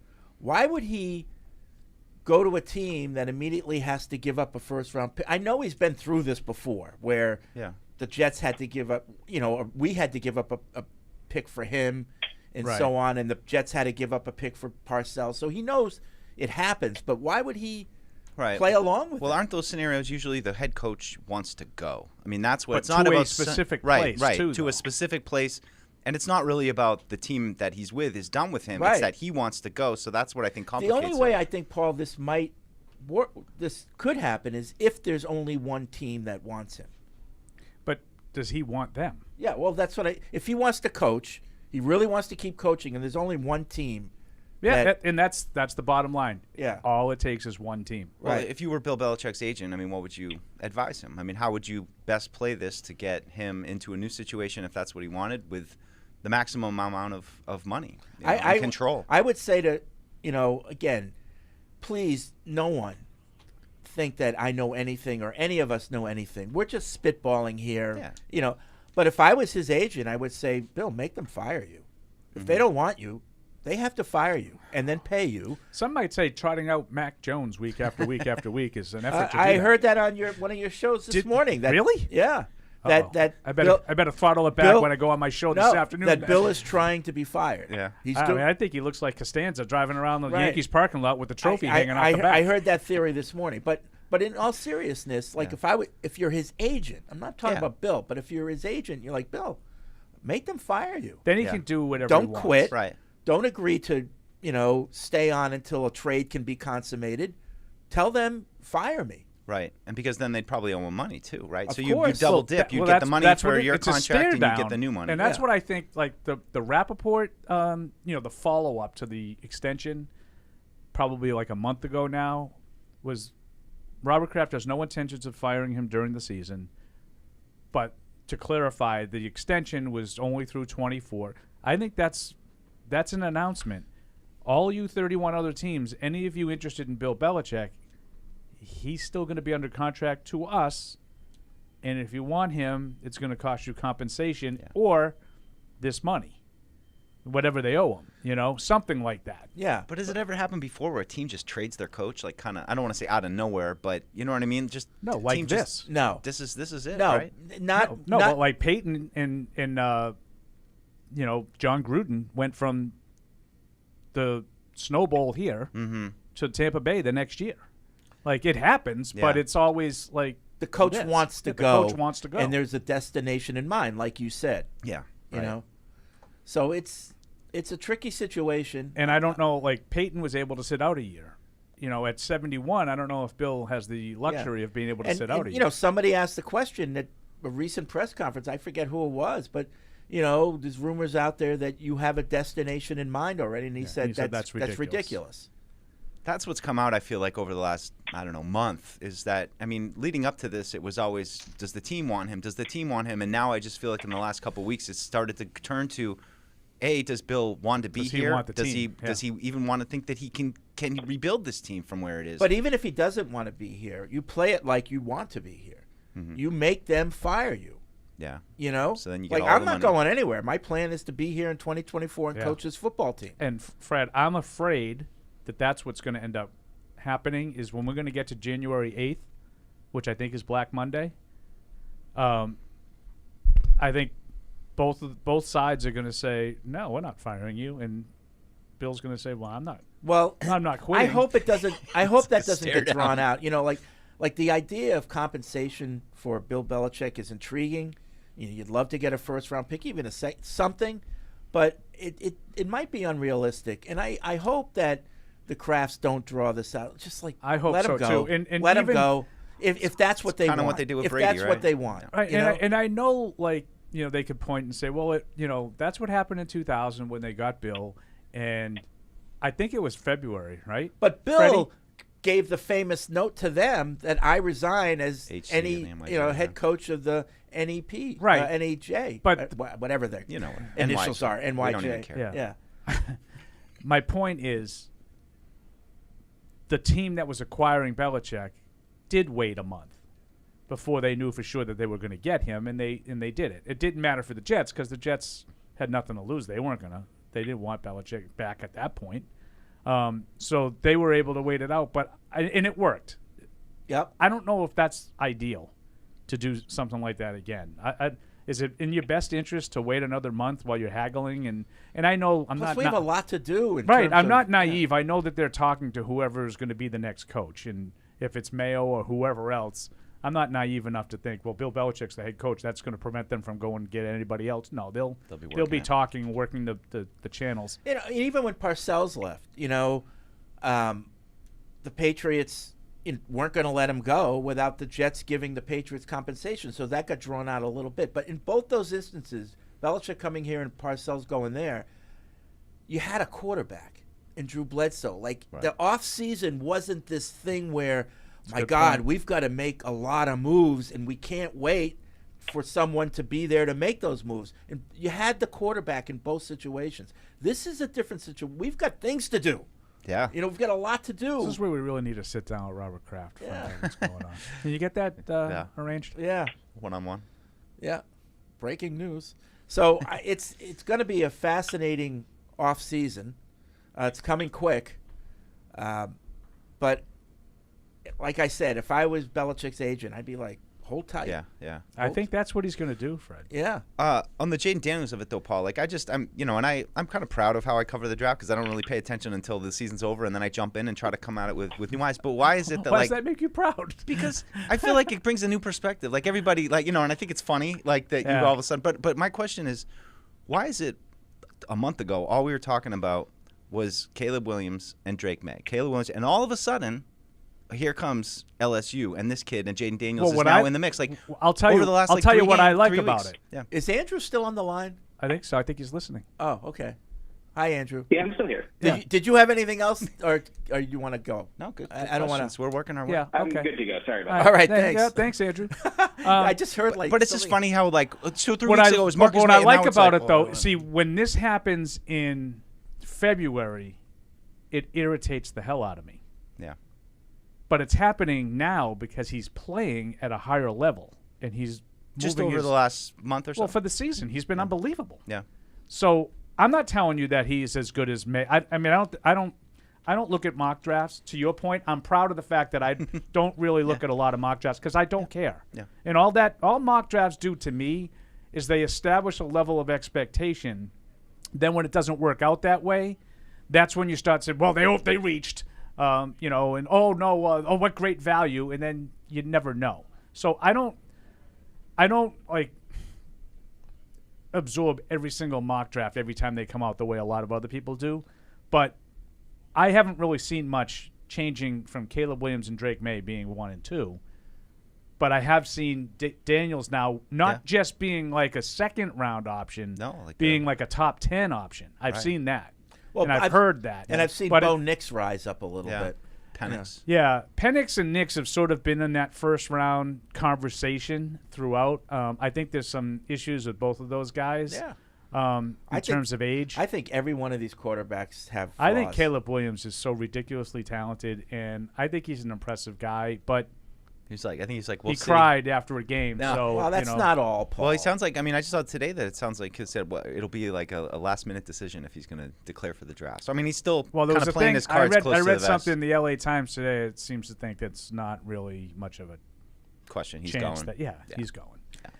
Jeff in Brooklyn says, I'm so glad you started reminiscing about the old days or anything else, really. I can't imagine any Patriots fan caring about what defense the Chargers might play because it really doesn't matter. Palms. They could put their offense on defense and their defense on offense, and I still wouldn't bet on the Patriots winning. Wow.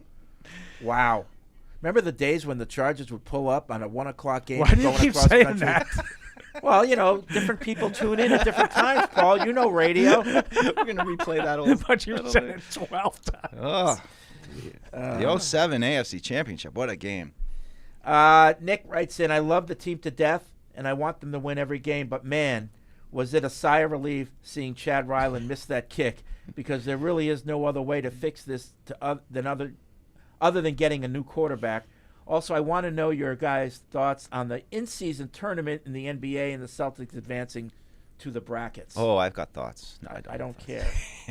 I thought they were out. The courts are pretty crazy. I can't figure out what the formula is, though, because I've heard people explaining what it is, because I kind of like the idea generally in sports. I think it would work great in the NHL. Like, let's do an original six tournament over Christmas. You know, like that kind of thing. I think it's a good idea, but every time I try to pay attention to what's going on in basketball, it's like the games are at weird different days. It's not straightforward. To me, doing things like that is conceding that our season's too long and not interesting Right, enough. and they can't. Yeah, that's exactly right, Fred. But what the problem with baseball, basketball, and hockey is they all three recognize that the season's too long, but you can't go back on it because that's what the money is established on, is those 41 gates. And the 81 gates in baseball. You know, you need that revenue, so that they're stuck. So I really hated the idea of the in-season tournament when it was first proposed to me.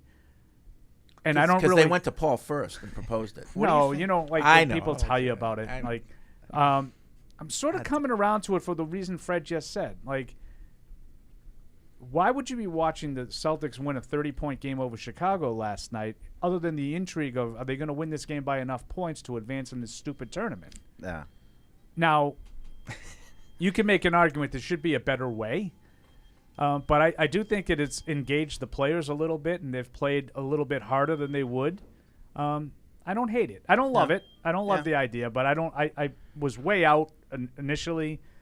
Kind of seeing how it's unfolded. I mean, the idea of them playing like Milwaukee or the Lakers or Phoenix or, someone, good with something, quote unquote, on the line. Well, that's not the worst thing. I was talking to somebody today who were talking about the NBA, and I don't want to get down too much of a rabbit hole, but the NBA is in trouble. They're staring at these regional sports networks failing and teams losing the revenue from those deals. And they're in a little bit of a crisis right now to figure out what they're going to do. And when I talk, I'm talking about like NBC Boston Sports Boston, yeah. Maybe I don't know if the Boston market, but a lot of these markets, these RSNs are failing. Mm-hmm. They're going under. Yeah. And the teams are like, what do we do? Yeah. One of the teams started their own OTT thing. It's going to be like a paid service.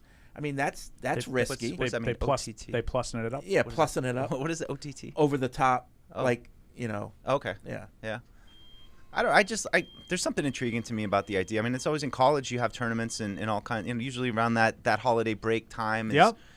But I don't know, get the Florida hockey teams to play off, like the California team. You could have little tournaments everywhere, and I guess bragging rights. It's kind of hard to do because of the schedule. Like, you have to have,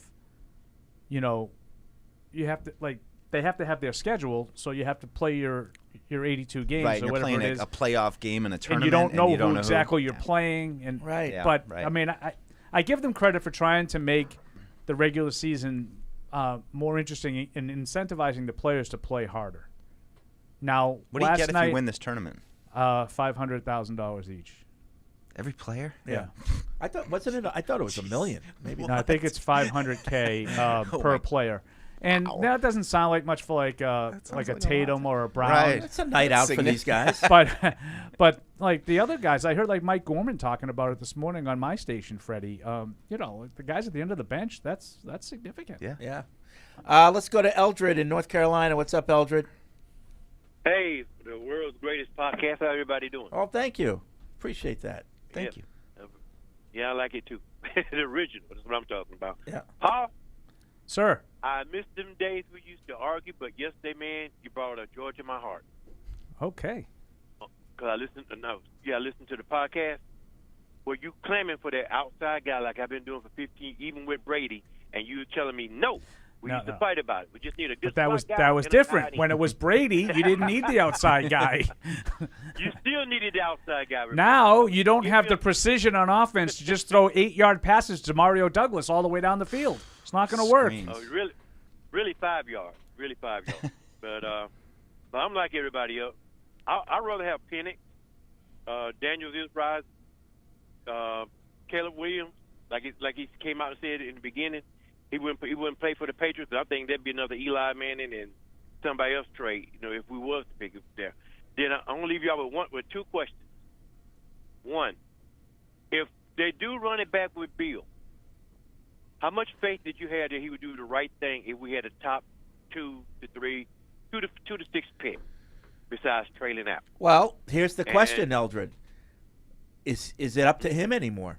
I mean, you're hearing all this stuff now that it's a collaborative process, and how much really is it just Bill's decision on that first round pick anymore? Right, I don't so know the answer. I don't know the I'll answer. just help. I'll help Eldred out a little bit. If this regime stays, how much confidence do you have that this regime will do the right thing? Matt Groh, Elliott Wolf, Bill Belichick. Not one. I don't have a lot of faith. I don't have a lot of faith. To me, I'm like everybody else. Tear it down, start over. Yeah. But don't you think that the Krafts are going to make sure that?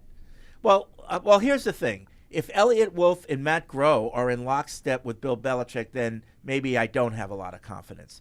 But I'm assuming that their reputations are on the line too. Yeah. I don't like what I've seen. If this has been at all a collaborative, 5 years. if it has all been a collaborative Yeah. the last 2 years, I do not like what I've seen.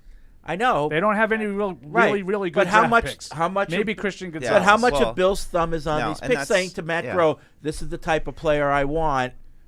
Make sure it fits into these parameters." I just wonder if it's I don't hard, know. how hard it is to screw up the third overall pick, though. Too, I think it's easier to not screw that pick up. And we can talk about how they could screw it up, but Yeah, I like agree. with Gonzalez, I agree. that But was one that do you know what kind of thing really know? frightens me? And you'll probably laugh because these are stupid things laugh that a lot. stick in my head. I'm And they a laugh. probably don't mean Movies? anything. But no, like 2 years ago in the draft, when we were talking to Matt Groh, and people are wondering about Tyquan Thornton, he's going, "You've been grinding away at that film." Yeah. Well, evidently that didn't help you. I'm sure you grinded away at a lot more film than Evan did. Yeah. But it didn't help you pick a guy who was any better. I didn't like the snarkiness Yeah. of it, which is ironic coming from me. I appreciate agree. it. You dabble. I haven't been impressed. Let's just put it that way. We don't have to go through chapter no. and verse. I haven't been overly impressed with that. I still think it's Bill, but he's got help from Wolf and Groh, and I haven't been impressed with the results. But Bill, if you want fast guys, you got to draft fast I know. guys. If you want tough if you want to guys, date hot chicks, you got to draft You tough got to guys. ask out hot chicks. So right? That's what they say. Funny, though, Right. is That's like, what they say. I find myself disagreeing with that. Like, if you want wanna be fast rich, guys, you gotta make it's money. not that simple. It's you got to Of course draft not. guys who are smart and know how to play And and play can play fast. And so it's like you don't want to get into like a semantics argument with them, but it's like with Thornton, that's what they did. Like they just, what do you run? 4.2? Great. Sign, That's drop what him. Al Davis used to do. Who's the Yeah. fastest guy in Right. the draft? They Just pick take him in the first round. Can he catch? No, not really. Does he know where to go? Not really, but he can get there fast. All right, great. Take him. Yep. But Watson was there too. We could have got him, but nope. Christian Watson? Pickens Christian or- Watson. or- I liked or- him. Oblate. He was one of my guys. I liked him more in I Green think Bay. Christian Watson, And the we got- jury's very much out on You him. got Strange, and then you get. Oh, don't Thornton, even stay. Which, like I said before, it was an F draft in the beginning. I still said it when I told That you was I a bad gonna draft. there. Yeah. Bad draft. Yep. Bad draft. But I mean, is Worst Marcus time. Jones like I the just only hope- one? Yeah. Really? Right yep, now. only one. Yep. Yeah. And he's hurt. And he's hurt. So I Yep. just wished And even they then, do it's just a something. punt returner. Just a punt And if they get a first for Bill or a second, take it. Yeah. And have somebody else in place. Yeah. And no, I want nobody from Bill's tree because they'll try to run Bill and that Yeah. won't work. Yep. Thanks, All right, Eldred. Eldred. Thank you. Did you happen to see Love you. Florio throwing out Vrabel? For the Patriots? I think Florio was on with Rich Eisen, I Yeah. want to say yesterday. Oh, yeah. And Eisen posed a question to him about the possibility of Vrabel being on the hot seat in Tennessee and going to Ohio State. Mm-hmm. And Florio answered the question by turning it and saying, I think it wouldn't have anything to do with Tennessee having Vrabel on the hot seat, but maybe Vrabel being done with the Titans. And then he had mentioned something that he had heard in the summer in passing that wouldn't be stunning if the Patriots made a play for Vrabel. I love Mike Vrabel. I just wonder why there isn't more of a groaning about that potential move, because it feels like that's everything people don't want is a defensive coach who, let's face it, like the team he's built in Tennessee is not the team that you want to see built here. Like, you don't want to see him come here and be like, we got to find a 6'3", 250-pound running back. Like, that's my first thing. I feel like Mike Vrabel, and Me too. I love me Mike too. Vrabel. If they get Mike Vrabel, then if I'm Gerard Mayo, I'm out of here. Right. But I feel like Mike Vrabel is living off of one playoff upset in Baltimore the year that Lamar Jackson won the MVP. It's a team that is antiquated, just like all the things that we complain about with the Patriots. Right. They have no passing game. They had a weapon. They traded it, like in A.J. Brown. Derrick Henry's nearing the end. You can't, in my opinion, you can't win big that way. I think he maximized it. I think he can coach. I think much like I'll tell you, I think Bill Belichick's a great coach. I just think that style doesn't work. Like, so you can have the best X's and O's. If you're not really trying to do what I think, you should do, I'm going to say I disagree with it. Mm-hmm. Now, I don't understand why Vrabel gets as much love as he does based on what's happened. And that's now, coming from us who both love the guy. I mean, and I do. I love him. And he was the number 1 seed halfway. I think he ended up being the number 1 seed in 21, Max rookie year. Somehow that team was banged up, and they got the number 1, and then they got punched right out of the playoffs. Yeah. And then last year they were something like I don't know, I think they were like 7-3 or 7-2, and they ended up losing out, something like that, and they ended up losing the division to Jacksonville. And this year they've been bad. Yeah. Tannehill was he gave them a little bit of a jump that first year when they beat the Patriots. Here. I know Robinson got canned. Yeah, but because of the A.J. Brown trade. Right. Who's the GM now? Is it Rand Vrabel? Carthon. Oh, okay. So I don't know, like how much of the blame pie goes to him, and I don't know. No. I think Belichick. Vrabel won the power struggle. Right. But Rand Carthon, I think that's how you pronounce it. Is it Carthon or Carthon? I think he won. I mean, he's the GM now, and I think Vrabel might have final say. But I've also seen reports out of Tennessee that they like Mike Vrabel, that they want him long term. I mean, you said that he might want out, but I think that's to me. That's what Florio said. Florio said. That's just, to me, like, I can talk myself into Gerard Mayo a little bit more because there's, like, kind of like Will Grier. There's an element of unknown, and it's like, well, Vrabel has coached a team. We know what he kind of wants to build. With Mayo, maybe there's that hope of, but he's going to realize you've got to bring the offense into the 21st century. And I guess, like, what Florio was pointing to is and that's a famous shot of him when they traded A.J. Brown and how upset he looked. Yeah, gut punch, yep. And then he ended up winning that. But then even this past year at the trade deadline, there was a lot of talk about trading Derrick Henry or Hopkins. And he was like, no, we don't want any part of that. And then they traded Byard. Right. So that's why I think Florio's sort of supposing that he's done with Tennessee. Right, they're not on the same page. Marvin in Kernersville, North Carolina, old friend, says ESPN is reporting Rodgers is cleared to practice. There goes our was third that off win air? in week Were 18. we in lunch when we were talking about that? I think we might have been. Yeah. No, we did. We did see that. Very interesting. I think it's crazy, but very interesting. I'm excited for it. I just think, honestly, I think it'd be great if he was healthy and played that last game. At least you give you something. Right. I know. And then Bill's going to want to beat those Jets no matter what's going to happen. When do you think that game will be? When? Yeah. 1 o'clock Saturday? Sunday. 1 o'clock Sunday. Can't get that like Saturday. Yemi in Texas says Belichick cannot afford to sit tight at the end of the season because of internal candidates like Mayo and Bill O'Brien. The Krafts can screw Belichick and fire him in March after all the coaching slots have been filled. Other owners would be reluctant to fire their current coach and bring in Bill on the eve of free agency, leaving him nowhere to go in 2024. Yeah, but then they'd have to pay him. Well, and they not only that, but who's making the decisions up until March? Right. I mean, there's a lot of stuff we need to do. Right. The combine is anyway, in February. Somebody's back.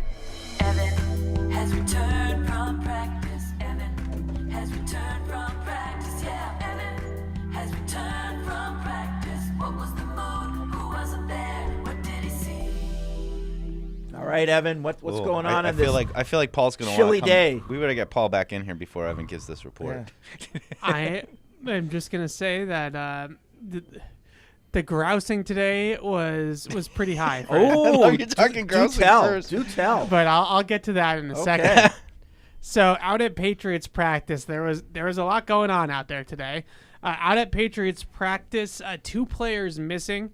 Pop Douglas not at practice. I would assume bummer. Concussion protocol for Pop, and Ty Montgomery. He's not spotted. It's a weird one. But that's an unknown absence. But Pop is a big one. You know, if you're still in the interest of winning football games, Pop is a big one.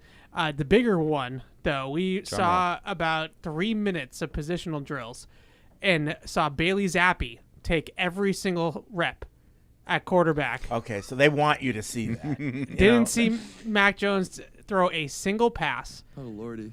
And he was just standing there the whole time. watching Bailey Zappi. Not only did Mac Jones not take a single rep, Will Grier took a couple.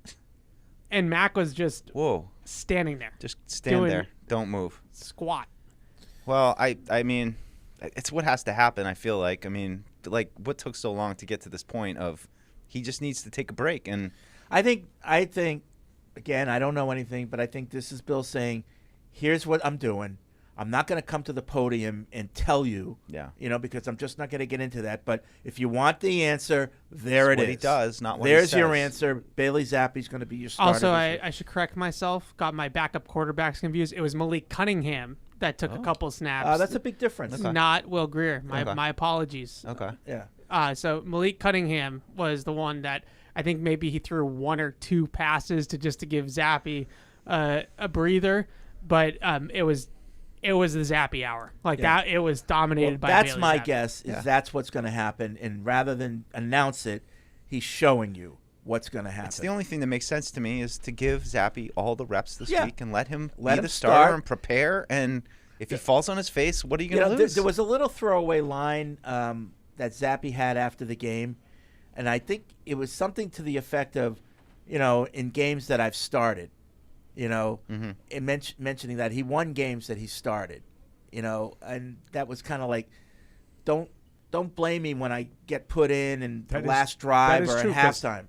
He's 2-0. Yeah. Did you hear what Evan said in his No, report? but he's 2-0 in games that he started. They've lost every other game he's appeared in, right? Yeah. Yes. That's true. Yeah. So what did I miss? Bailey Zappi. He's the starter. Mac was just standing there watching. I'm not going to say he's the starter, but No, I'm going to you say can't say that. But my guess is Bill's showing us what he's going to do rather than having to go to the podium and say it. Because it would be he's just not very, gonna do very it. That Mac is not going to touch the field. Because they could very easily have said, okay, warm-ups are done, stretching's done, you're out of here. But they wanted the media to see this. Oh, absolutely. Yeah. He did give Doug a little bit more of a response on Malik Cunningham than I was expecting. Like, he kind of went into a little bit of depth with Malik Cunningham, just that he's been doing both. He's a unique player. It wasn't just he's a receiver, that kind of thing that he usually does. So. See, I thought it was kind of he's a receiver unless we play a team that has that kind of quarterback, and then we make him do scout team to that. Yeah. I mean, otherwise, I think he's been a receiver. I just, looking at the 3 minutes, I kind of keep on prefacing that it was 3 minutes that we saw of practice today. Bailey Zappi and Malik Cunningham taking all of the reps. Mac Jones just standing there watching. I think that there's even a chance that Mac is just inactive for the game on Sunday, which I agree. I think it makes sense. If you're not going to start him, then it probably doesn't make a whole lot of sense to even have him active and hanging, looking over Bailey Zappi's shoulder at every turn. So I think that there's a chance that maybe he's the emergency quarterback, if anything, but I think there's a chance that Mac Jones is just flat out inactive. That sounds reasonable to me. So that's great. That's not great, but that's interesting stuff. Thank you for that. Pads today? Pads today. Pads on Wednesdays. We did see pads, and it was freezing. And it was real cold. And with young Bailey under center today, yes. What was the mood of his teammates? Exactly the same. Okay. There was no mood swing, which when he came into the game last week, say what you want about the 60-yard touchdown drive that he led because it was screen passes and runs, right? Yeah. It wasn't like he really did anything fancy in particular, but there was a momentary jolt, right? I mean, they went down the field when he got in the game. It was very short-lived, but you wonder if maybe there is a little bit of a jolt. Not that we would see that today necessarily, but on Sunday. Yeah, all I can say about, and I agree, that first drive, they went down and scored. They didn't score any drives on the first half. Do you know they had more yards in the first half than the second half? Like, I had to look at that, and I was like, huh. Yeah. It's just amazing how your mind can play tricks on you just because of, one, because I agree with Evan. I thought, the production wasn't really any different, but it looked better.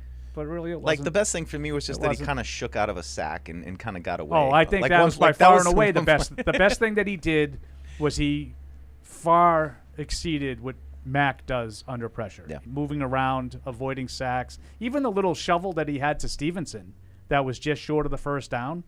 I mean, a little off script kind of. He keeps his eyes up. He did.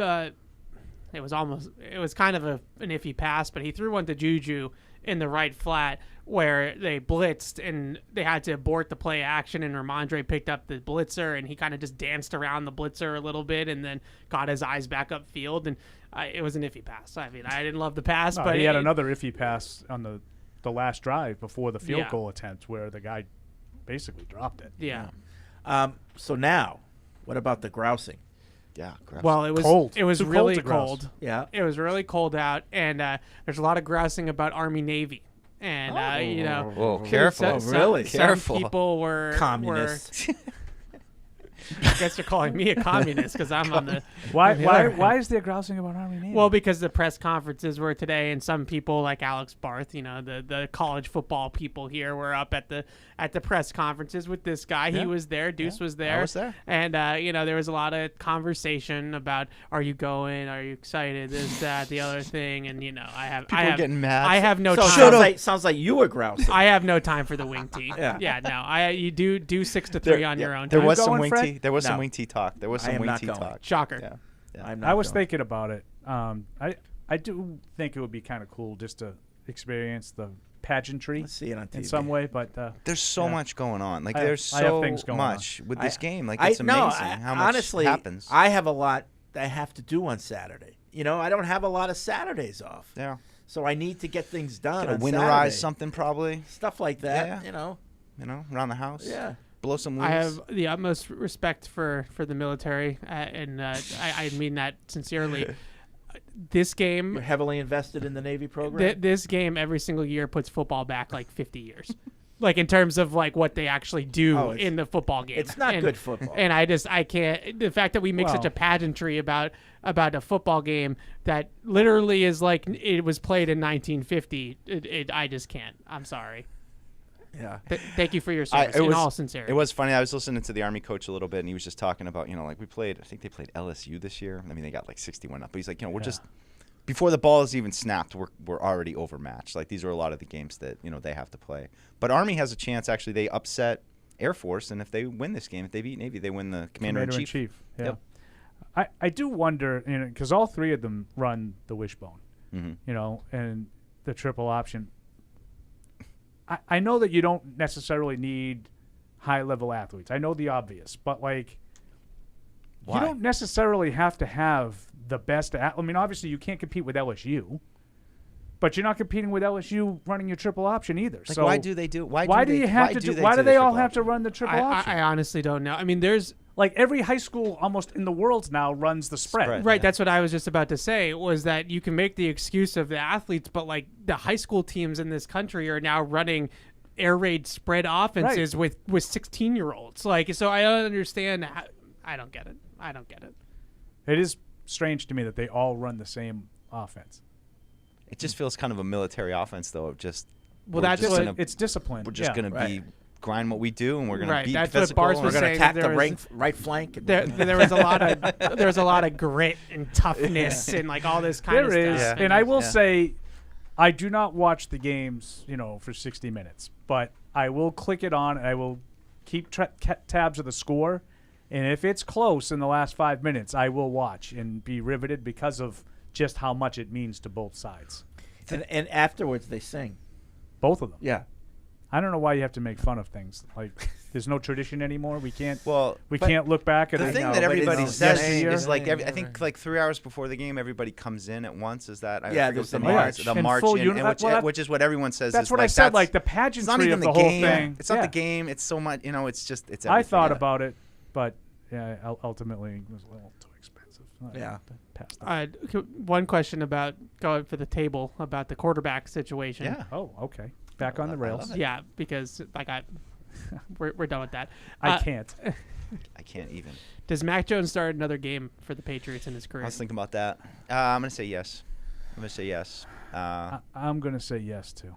But not because I think it's just gonna be middling with Zappy, and there'll be let's give Mac another chance against somebody. It's a good question, one that you wouldn't even entertain a year ago, but I'm going to say no. As recently as this is it. As recently as September, I would. You look at that. Look at that hosting. Yeah. Good job. Thank you. As recently as September, I would have said they'll definitely pick up his 5th-year option. Yeah. Because it's cheap. Yeah. But now it's not that cheap. But they still might. I mean, but for this, but he could be a backup next year. But is it backup quarterback cheap? No. Oh, no. No, Like, what but- he would make next year would be backup quarterback. The 5th-year option wouldn't be backup quarterback Yeah. cheap. No. Can you Kevin's right about franchise that guy? If a 4th-year pick, a first-round pick, you don't pick up his option, but then the end of the 4th year, you Yes. franchise him instead? Are you sure? I'm pretty Oh, sure. yeah, you can. I think because they could have done that with Daniel Jones. Yeah, I'm pretty and they sure. did it with Barkley instead. Yeah, no, the 5th-year option. I have to look up the number again. It's somewhere. But the I franchise want to is more say it's expensive. like 12 Yeah. to 15 million for the 5th-year option. It's all based off of position and where in the draft you went in the first round. And I believe it's somewhere in like the 12 to 15 No, million. I mean, it wouldn't be range. ideal, but it would be like if in that 4th year you didn't pick it up and he just all of a sudden it all clicked. And then, and then you want, it's probably still a way Yeah, to the franchise kick the is can a lot down more the- expensive than the 5th-year option. Yeah, I mean, you that's for miss out on it, but. Not that I But I just look at it as like chances of someone getting hurt between now and the end of the year are probably pretty good. He might have to play. I got to say though, I don't feel like I can really make a case that he deserves to start again. At least at this point. no. I mean, I think he's been given plenty of chances, and I think they've given him a long leash. And you don't know how the draft process is going to unfold either. What if they can't get what if they don't get a quarterback in the first round? Mm-hmm. Also, the 5th-year option point, because he made the Pro Bowl. Are you sure that counts? Because I've been told that does not count. Oh no! This is it's a playing time incentive. Sorry, Okay. because he's started so many games. It's actually 23 million. Okay, it escalates because of that. That's a little different. It's a little rich for my blood. Yeah, Well, but to me, it's no different than 15. Well, it was 12 to 15, wasn't it? Yeah, and I think there's a 23. 0% chance they were picking it up at 12 million. 23 million is not happening. No. And I don't think so. And I would have said for sure in September. No, Yeah. not in this economy. I don't think he not the starts way another he's game for played. the Patriots. Yeah. All right, I let's don't. get to the phones. Will's in Florida. What's up, Will? Oh, wow. Party's on after the game. Matthew's in Virginia Beach. What's up, Matthew? Hey, how you doing today, guys? Good. Hey. Hey, just going to start off by saying go Navy, beat Army. Okay. There's one. I'm all for that. Yeah. I'm rooting for Army. Active duty Navy. They pay me to say that. That's all right. Okay. Thank you for your service. Yep. Appreciate it. Thanks for the support. Just getting back to a previous call with Eldred. I got to say, and I don't think I'm telling any tales out of school here, but I'd rather sandpaper a Bobcat's ass in a phone booth than to trust Bill Belichick in this regime with a top 5 draft pick. I mean, I don't trust him. And which brings me to another point. Like I noticed, we talk about, and we've been talking about for a while, the lack of talent on this team, and everybody has all of their fingers and toes pointed at Bill Belichick for assembling this roster. But I noticed, like, we don't talk about who's actually scouting these players. Like, are we? And maybe I don't fully grasp how the scouting process works. No, you're right. Whether You're it's right. pro scouting or college scouting, or is this like, are they coming back to Bill in the front office and his coaching staff saying like, for instance, maybe Cole Strange, this guy is just all world. You got to get him in the first round. It's a great Or question. Are they just, telling them, are they just giving, just basic information? I shouldn't say basic, but this is what this guy is good at. These are his strengths. Things like that, or are they scouting like through a Patriots lens, like how they would fit? I guess I just need more clarification. Yeah. on It all depends on who you scouting believe. these players. Yeah.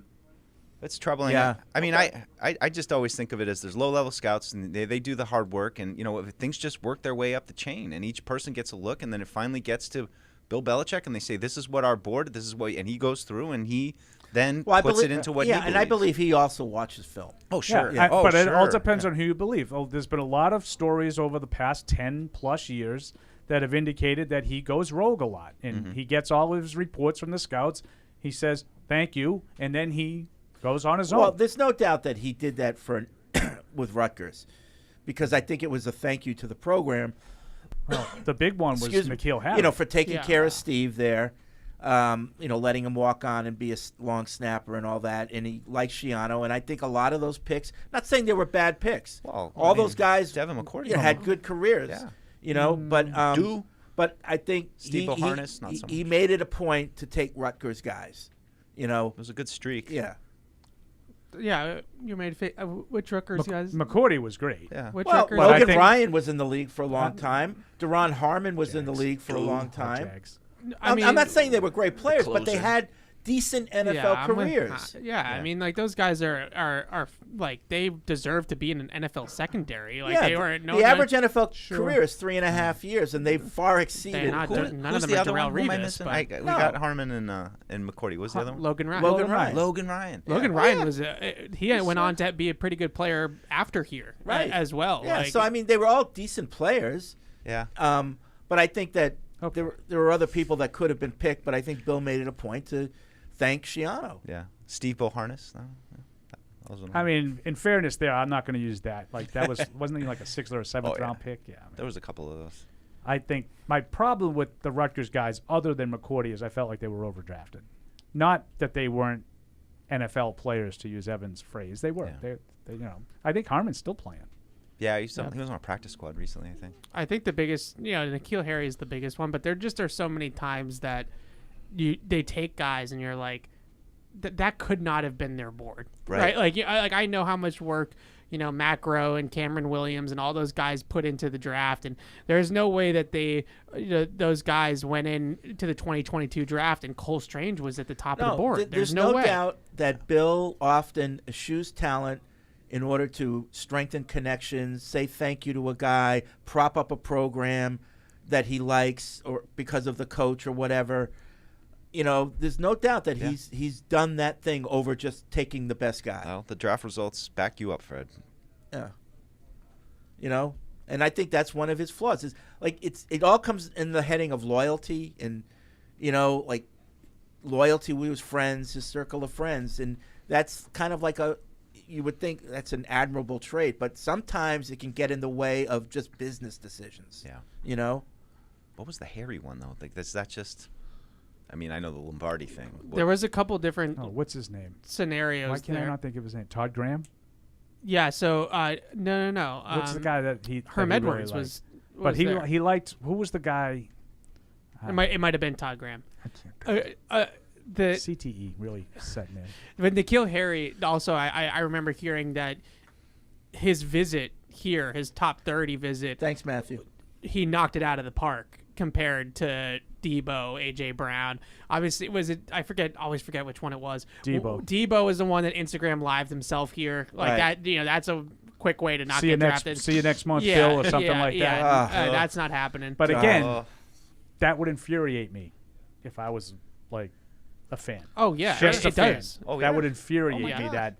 That real and I'm not going to blame him for something I don't know that he did. But if that's why, that would be infuriating to me. What did AJ Brown do? Because he was the same thing, right? AJ Brown. I just think that N'Keal Harry had a really, really good visit. N'Keal Harry could play on 4 downs. He blocked. He was charming. I also, remember back now, just thinking about this. Gronk was on the top 100 all-time thing with Belichick and told the story about how he fell asleep during his top 30 visit and was like not there. I heard that. And they still drafted him, and look at what happened. So if that was really the true story with N'Keal Harry, is that it came down to he was really good on the whiteboard compared to everybody else, then that's... Remember you said that about Chad Jackson too, Freddie? Yep. Man, he's got a blind spot with those guys, I think. Yeah. I mean, picking guys for little anecdotal things like that, just watch the film. How does he compete? And that gets back to what we were talking about. Like, that's why I'm not necessarily offended about this Jaden Daniels thing of him sort of rising, because he's rising because of his play. He's playing. And I mean, to be clear, I wasn't, I know you're not offended, but, it's like you spend, these guys just become flavor of the month, and all of a sudden it's like, well, what about this guy? And you're like, well, where was this guy 3 months ago? No one even heard of him. The other part of that is here, because we're in this bubble, and all the people that we have on our timelines and stuff, we're now, suddenly everybody's a big college football fan of, right? We're getting stories, and I love Chris Price, okay? Chris Price the last couple of weeks has been writing a story telling all the fans which games they should be watching because, you either watch college football or you don't. All of a sudden they have a top 5 pick on the horizon, so we got to pay attention a little bit closer to LSU this week. And that's what's happening. It's like, wow, 600 yards in one game. We got to get this guy. He's number 3 now. Well, I'd push back a little bit on you, Deuce, because Jaden Daniels was on the NFL radar last year. Oh yeah. No, he was a guy that he was at LSU's pro day last year. There's the picture with him with Belichick watching the LSU guys work out, and he was at the pro day last year to do exactly what he was doing, rub elbows with the guys in the NFL because he was going to be an NFL quarterback. Now he's taken that leap this year into Heisman Trophy territory. And didn't he play for Herm too? He might have. Probably before Herm left, right? That would be the play.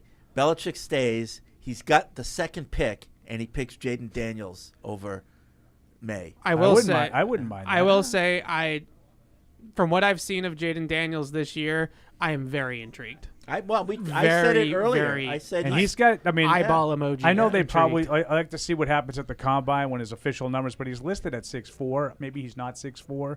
I like the size there too. I looked at that. Yeah. He looks small to me, but then when I looked, the kid from Florida State's small. Yeah. Jordan Travis. No, well, Daniels was just one that I couldn't tell. He looks thinner. He's hard to tell just in a picture. Hard to tell how big he is really because he's kind of not. He's thick. definitely has a little a thinner frame. Yeah, plus purple thins. It's thinning. But he didn't work for me at Holy Cross. No. He's got a lot of the same traits, I'd say, as a thrower as C.J. Stroud, but he runs better than Stroud does. But is that one of those quick twitch colors, though, purple? No, it's darker. No, darker. David's in New York. What's up, David? Yeah, he's gone. Not no more. Nope. David. All right. Okay, we got a few more minutes. Playbook is coming up. Let's vamp it up. Playbook's coming up. Yeah. Yeah, so Bailey Zappi, I think that's the call that I think most people felt like would happen. I still, in the back of my mind, wondered, is he just going to keep running it out there with Mac Jones? Yeah, run it back. I mean, hopefully we'll see Bailey Zappi, at least a change to the narrative for a like week. you said, Paul, they didn't have as many yards in the second half as the first half, surprisingly. But at the end of the day, I don't know if we call him led them, but he was on a drive that got them in position to tie the game with a chip shot field goal. Oh, so that I'm not giving him any credit for that. No, why? Because they didn't move any yards. He did pick They took over basically at field goal range. He did pick, that was the fourth down, right? He did pick up a fourth down to Juju. That was a bad throw, but he caught it. But it's also part of my thing, like, in the first half, you don't do that because you're not going for the fourth down and you punt. Right. Like, that's another part of it. Yeah, I just think that the team. But they also took over at midfield. I don't know how the team could keep going out there with Mac, behind Mac. Like I just think it's a you your can't thing, Fred. It's like, do they have faith? Enough. And I don't feel like when you're walking out there with Mac, they don't have faith right now. I know he's somebody's son, but it's enough. With that stuff too, though. Zappy's somebody's son. I know, too. and that's just like, can I just say, like, there are 32 of these jobs. It's hard. It is like you are put on them like tough. There are 32 of the jobs. Like I don't feel bad for any NFL quarterback. Like you have God-given amazing talent, strength, size, all that thing. I'm sorry if it doesn't quite work out. Every once in a while, dark deuce comes out. But Love it. I will say Which though, I feel so bad for this NFL quarterback. I don't feel bad has had for the world him. on a string for the last 5 years. I don't feel bad for him, but you do worry about. Like he is a human being, and you do like you. I do. You And I don't worry about recognize his that. mental health at all. Like poor guy. Right.